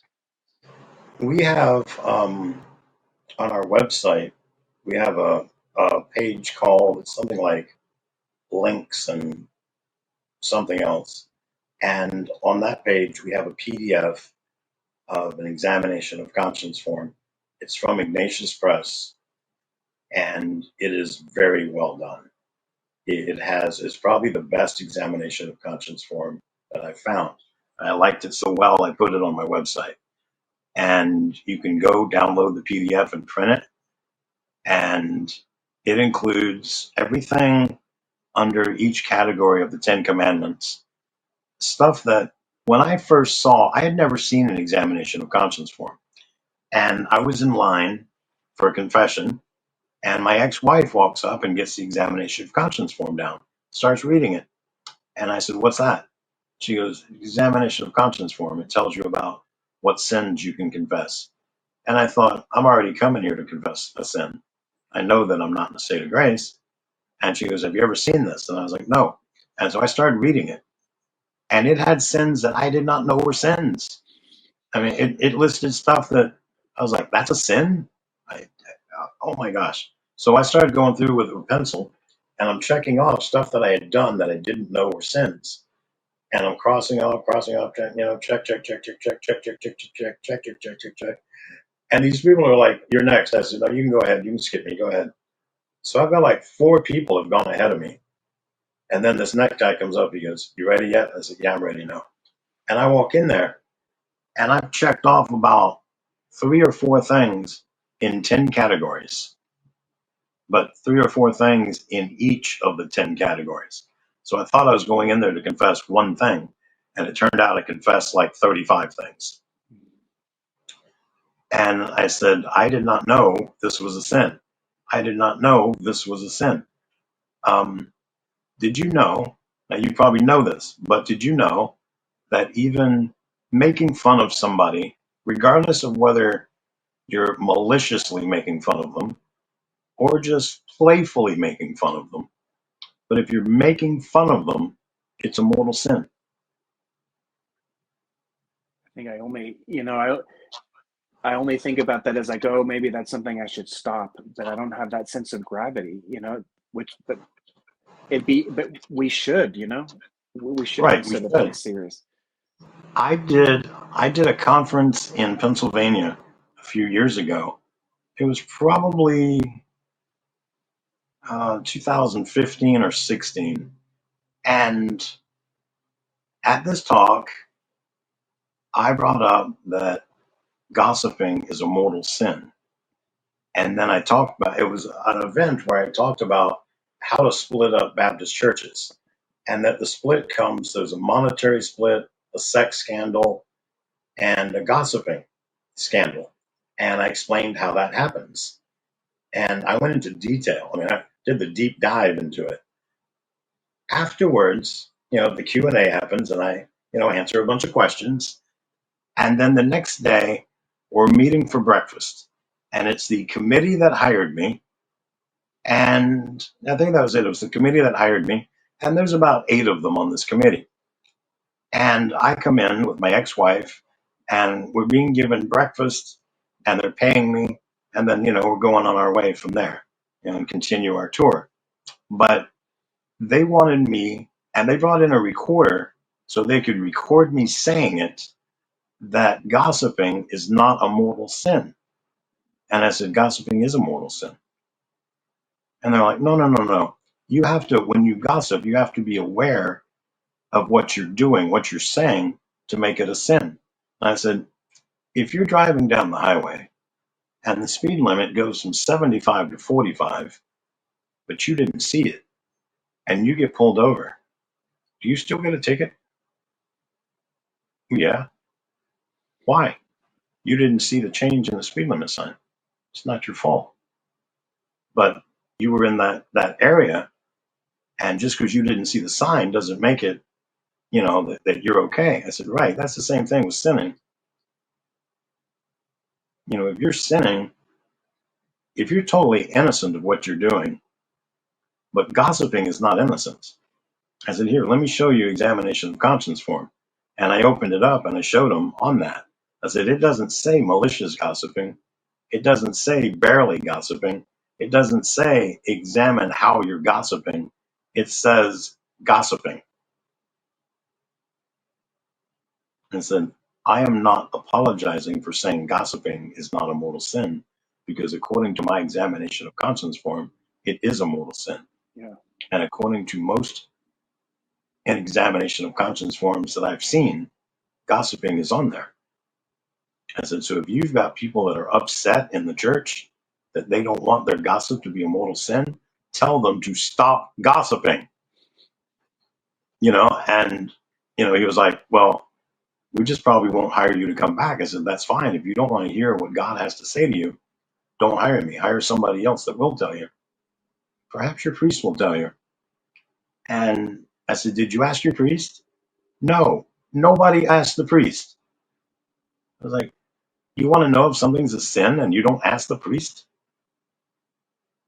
Gosh. So Well, they don't ask.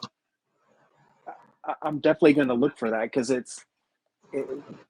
people want to know, and I'm excited to share that with people for sure.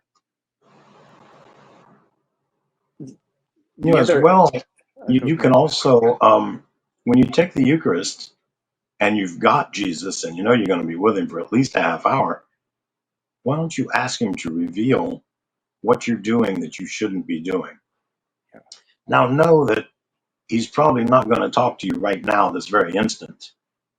And he may not even be, it may not be him. It may be somebody comes up to you and says something to you. And it might be your child. You'd be surprised the wisdom that comes out of your child's mouth sometimes. Mm-hmm. Or, it might be a total stranger, that you run into on the street, or something you hear on the radio. But God has no limit to ways he can tell you something. And you'll be shocked when that's the answer you needed to hear, and you didn't think it would come from that source. But, when you've got Jesus in your mouth, ask him, how many ways do I disappoint you? What have I done that you wish I would do less of? What do I do that's a sin that I'm not aware of, but it's a sin? What is keeping me from being in grace with you? And he will let you know. you just have to be tuned in to listening.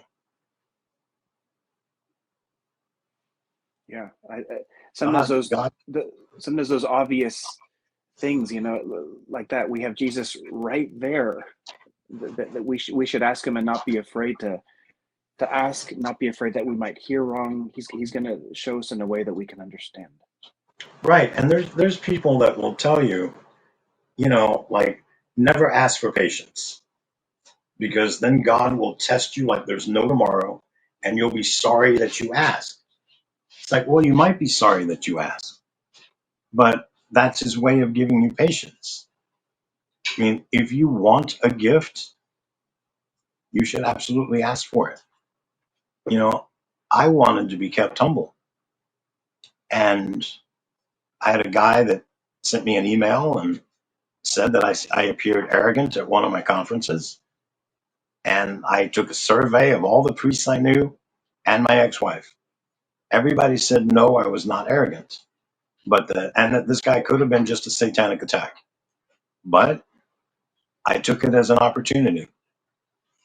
I prayed to God and I said, can you make me humble? And could you keep me humble?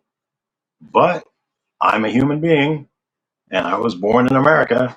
So I followed that statement up with, but could you not do it in the way you do everything else? I don't need to be hit upside the head with a board of humility. Can't you just ease me into being humble? No, he can't do that. The very next day, both of my retinas detached.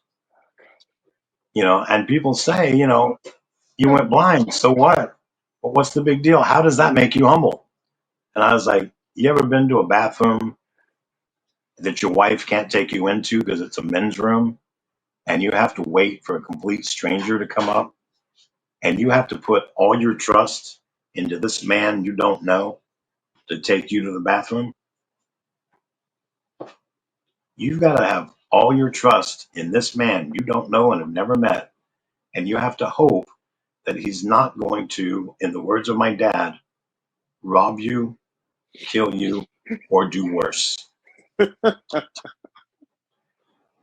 The two groups of people my dad told me to never trust were truckers and bikers. And I got to tell you from experience, the most helpful people in the world are truckers and bikers. That is awesome.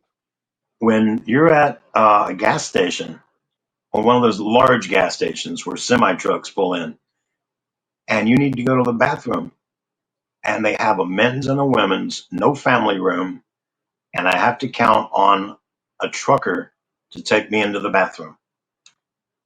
And they do, and they take me into where I need to go. If I ask for the handicap stall, they take me there. They clean the toilet, they clean the floor, they show me how the lock works, and they tell me, I'll be waiting right here when you're done. I'm going to go to the bathroom, but I'll come back and I'll be waiting for you. When I come out of the bathroom, they lead me to the sink, they help me wash my hands, dry them, and lead me back outside. And this was the guy I wasn't supposed to trust under any circumstances. Bikers have helped me. And I mean bikers that look like bikers. They've got the big beards, the long hair. They got gang colors on. They have like some symbol on the back of their leather jacket that it's the name of a gang. And it's real. And they're a real biker. They've got tattoos and piercings and everything else. And, this is the one that, my dad warned me about. And they're so nice. They're so polite. And they even, if they cuss, they'll apologize. And they even talk about church and they talk about God. And and in my mind, I'm like, I'm not supposed to be trusting you, but you seem like a good guy.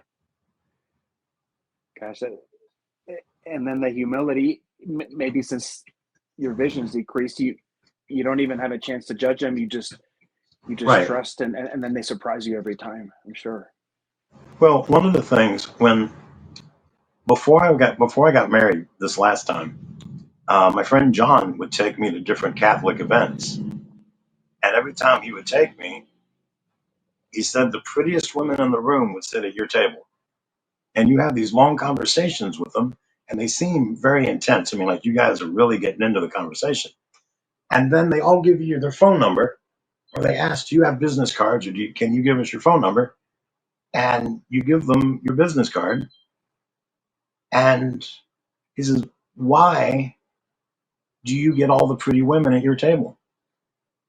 And I said, I don't know that they're the pretty women in the room. He said, the prettiest women in the room sit at your table. And I said, well, they see the blind man came, and they know that I'm not judging them on anything. They come up and they talk to me. I will just have a conversation. I don't know who they are. It's a girl. I can tell that, but I don't know anything else about them. But I'm not looking at them thinking, oh, she's too tall for me, or she's short. I like that, or whatever else her body type is. I'm not judging any of that. I can't see it.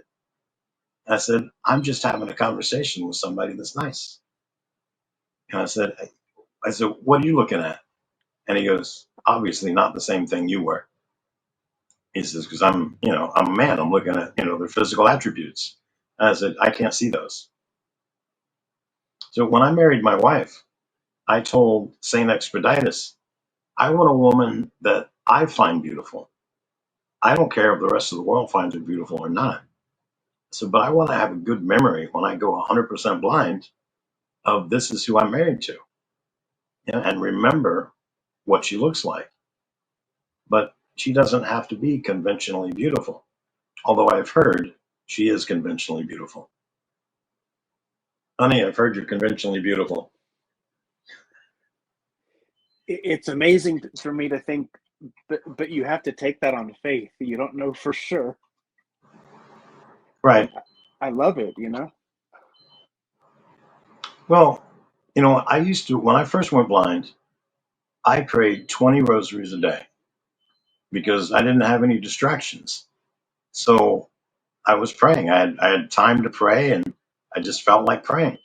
And I also prayed, there's an Eastern prayer called the Chiotki. It's Chiotki. It has 33 beads on it, and you do the Jesus prayer. So, Lord Jesus Yeah. Christ, Son of the living God, have mercy on me, a sinner. Amen. Yeah, I've heard of that. Yeah. It has a crucifix, 11 beads, a spacer bead, 11 more beads, a spacer bead, 11 more beads, and a crucifix. So I wasn't told what to put on the spacer beads, so I put Hail Marys on those. So I got to have Jesus, have Mary and Jesus together. So I do the 33 beads, and I would do that also 20 times a day. But you can do one of those in like maybe 5 minutes, probably shorter than that. So you're doing 20 of them, it's 100 minutes tops. But 20 rosaries, that's like 5 hours. So I would do 20 and 20, and I told people that I had 20/20 spiritual vision, and that gave me, you'd be surprised if you're doing that many rosaries a day. When you go to bed at night, if you wake up during the night, you'll find that you're praying rosaries in your sleep. I didn't know that. I woke up one time, and I woke up and I'm in the middle of a Hail Mary. And I was like, oh, all right, I guess I'll keep going with that. I wonder how many I prayed during the night. I had no idea. But if I woke up multiple times, every time I woke up, I was praying Hail Marys while I slept. And I love that. It is such a good feeling. And, some demon shows up to attack you during the night, and he's You're like, ready. I'm gonna go get Zachary King. And he steps into your room, and you're like, Hail Mary, full of grace. And he's like, I can't stand this. I gotta go. It's like, what's wrong with this? He's asleep and he's praying Hail Marys. Wow. I can't be here for that. It's like you're sleeping with one spiritual eye open. Right. It was such a great feeling during that time. I had just gone blind, and I wasn't mad at God at all. It was like, this was the gift I asked for. This is what people are like, don't ask for those gifts. You don't know how bad it's going to be. And it's like, Don't ask for the gift if you don't want it. If you do want the gift, then ask for it and expect it and expect great things to come from it. I've got videos out, I've got a podcast out and videos out that tell you the secret to getting everything you want. And when I tell people this, they're like, "Oh, I knew that." They're like, "Well, do you have everything you want?" Well, no. Like, okay, the secret to getting everything you want is to make sure that what you want is what God wants you to have. If you want something and God has wanted you to have that all along, but you've never asked, so he's holding back the gift, and then suddenly you ask for it, he's like, "Here you go. I know you want this now. Here, it's yours. You can have this. Do your best with it." And now if it's not what you wanted, think about what you want before you ask. Because sometimes you think you want something, but that's not what you want. You really wanted something else. So maybe you should think of that instead and pray about it. Go to adoration a few times and tell him, "This is what I'm experiencing. What do you think I need? What would help me in this case?" And then whatever it is that you ask for, be happy when you get it. Be joyful when you get it. Praise God when you get it. And use that gift to the best of your ability to serve God. He didn't give you that gift so you can glorify yourself. He gave you that gift so you can glorify him.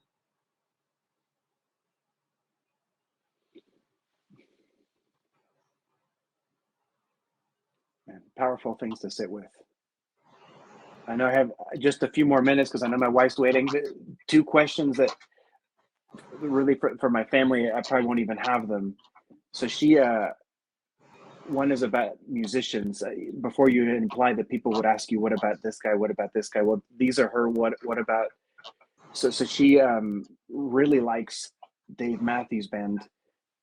She has more of a history with it than I do, and then Nirvana with Kurt Cobain. So she just asked about those. Like, what are your thoughts on those two bands? I had heard that Kurt Cobain was a Satanist, that he had sold his soul to the devil. Yeah. So I don't know if he did it in his own dealings or if he went to a warehouse deal and sold it that way through the Illuminati. But, then he committed suicide. But I've also heard rumors that his suicide was really a murder. Yeah.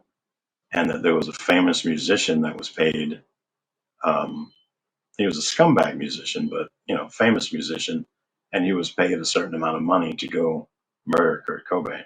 I don't know if that's true or not. Yeah. Dave Matthews, Dave Matthews, right? Yeah. I liked Dave Matthews when he came out. He's had a couple of good songs, but I only know of 4 bands that I had to pay for. Everybody else I got in to see for free. And I think I mentioned those 4 bands on my last interview. So if I didn't, it was Pink Floyd, Metallica, U2, and Bruce Springsteen. Yeah. If I went and saw those, I had to pay. Everyone else I got to see for free. So it's unfortunate that, if they were famous, they did something that was disgusting to get there. Somebody called me recently, like yesterday or the day before, and wanted to know about Kelly Clarkson, that she seemed so innocent and sweet and pure. And I said, well, so did Taylor Swift when she came out, but that didn't stay that way, did it? And everybody has to do something.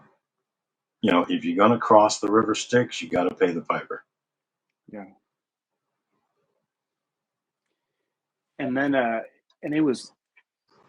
this was my stepson. It was maybe more a curiosity question. Some of those things like he was just asking about like black masses, what they were.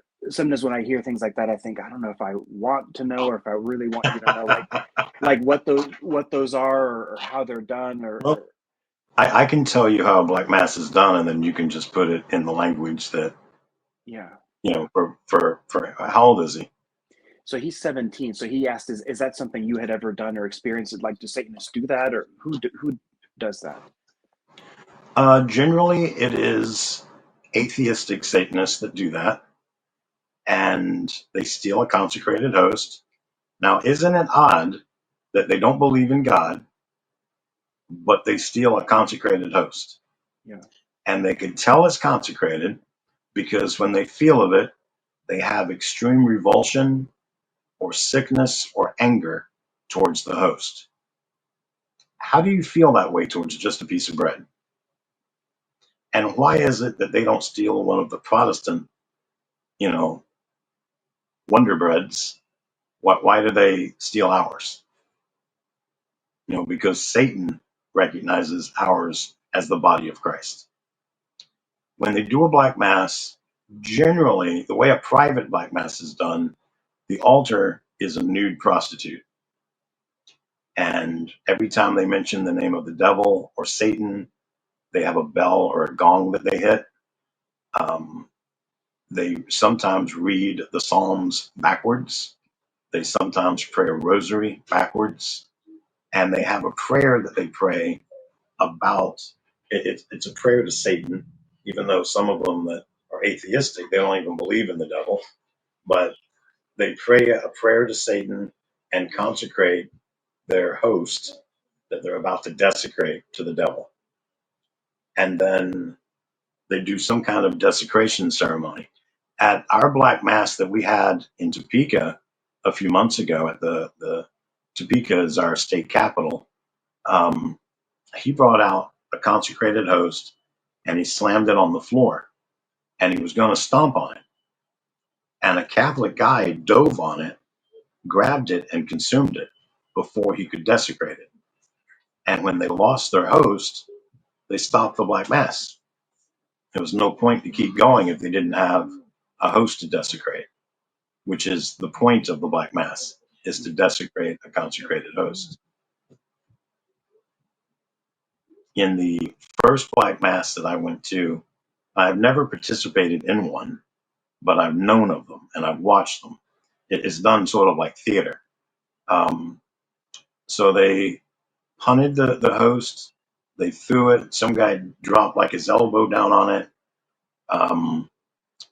A woman lifted up her robe and she was nude underneath and she sexually assaulted the host. And then the final guy to get it threw it in a cauldron that had fire coming up out of it. So he threw it in the fire. And so they consumed the host with fire. But when I saw all that, I'm sitting pretty far away and I asked, "What's that?" And they said that's a host, like for communion wafer. And I was like, "Oh, yeah, the Baptists do that like 4 times a year, every 3 months."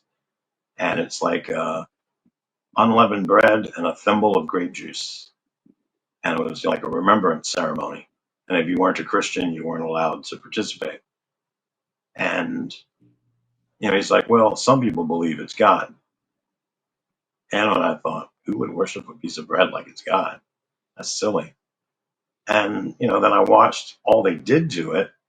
And I'm thinking, why are you doing this to a piece of bread? Like, why is she sexually assaulting a piece of bread?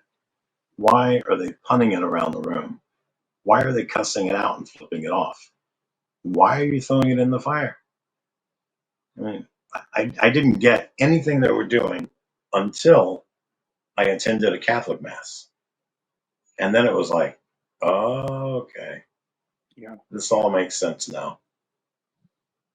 Seeing what a real altar was and seeing what the Eucharist really is and recognizing it for what it is, then I realized the abomination that I witnessed. Yeah. When I was witnessing it, no idea what I was looking at. But once I understood, then I was apologizing to God for being there. Yeah. Yeah. I'll give him kind of the summary, but yeah, it's tragic, those things that happen. I'd heard the thing that happened in Topeka. Incredible what that man did. Yeah. It's also, isn't it funny that they don't steal that consecrated host from the 66,000 Protestant Yeah, denominations? yeah. They know that it's real. Right. They can sense it somehow. Yeah, it's the anger or sickness from touching the host. Yeah. Remember that host is 100% love. And he's going to, there's priests that believe that he leaves the host so it's not desecrated. But I don't believe he does that. I believe he stays in there until they do whatever it is they do with it so that they have his grace with them until the very end, in hopes that one day that grace will affect them. That one day that person is going to be walking down the street and pass a Catholic church and go, wait a minute, this is where those hosts come from. Yeah. Let me see what else is in here. And he goes in and sees icons and pictures and crucifixes and sees the tabernacle and sees a priest and realizes, maybe I should talk to this man. Maybe I shouldn't be stealing his host. Maybe I should ask him what exactly that really is. Because, I'd imagine most Satanists don't know what that is. They know that they use them in the Black Mass, but why? Why would you use, and why would you take the Catholic host and none of the others? Why? I mean, let's say it's the day that the Baptists are doing their remembrance ceremony. If you ran in there, grabbed their suborum, and took off running out the door, they're going to try and get their suborum back because those are expensive. But they're not going to care about the wafers that are in it. Yeah. Well, every church that does that, no one cares about that little wafer. Yeah. They're not going to risk their life for it. Right. They're not going to risk their life for it, but we will. What's the difference? Why are we willing to give up our lives for a piece of bread and no one else is? There's a video somewhere that shows somebody that brings a bale of hay and a monstrance into a barn. Or I think it's a barn. And they bring a donkey in there. The donkey hasn't eaten and he's hungry. And the bale of hay is right there. But they also bring in the monstrance and it's got Jesus in it. And the donkey genuflects and stays bowed down to Jesus until they remove that. And then he tears into the bale of hay. And it's like, all right, why is it that the animal we make fun of, because it's a donkey, they're stubborn, they're stupid, it knows God, and Protestants have no clue. They have the opportunity, if they just converted, they could have the body and blood of Christ 7 days a week. And yet, they'd rather stay ignorant and not know that's the body and blood of Christ and not take the Eucharist every day because they don't believe Mary is anything special, or they don't believe that we really worship Christ, or they believe that we're satanic. They have all these things that they believe about us because somebody told them that, but not because they asked a Catholic and found out the truth.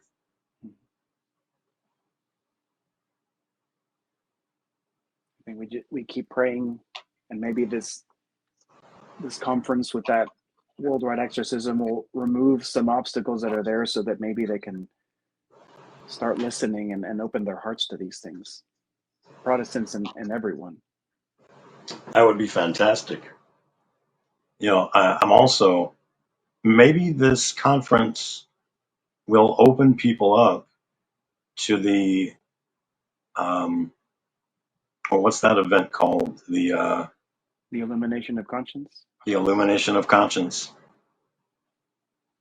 Maybe this is the step we needed to open everybody's heart to be awakened for that. Yeah. So that when that happens, like we're doing a 90-day chaplet right now to Our Lady's Tears. And included in that is that everybody that hears that message convert to being Catholic. Yeah. We also have in that prayer that all the faithful lived through days of darkness. Yeah. Yeah. I mean, if there's going to be a church event, like if we as on the human element are going to have some role in bringing about these things, other than just God choosing it whenever he wants, I would imagine it would be an event like this that would pave the way for it, if not usher it in completely, or the start of it. Well, a lot to chew on, Zachary, just like last time. We'll see where God takes some of this. It's been an incredible pleasure. Karen talked about the three of us talking. Let's see what happens, because sometimes with these videos, there's like so much to unpack that it takes me just a couple weeks to figure out how to kind of like piece them into little videos for people to kind of digest. But okay, let's see what God does.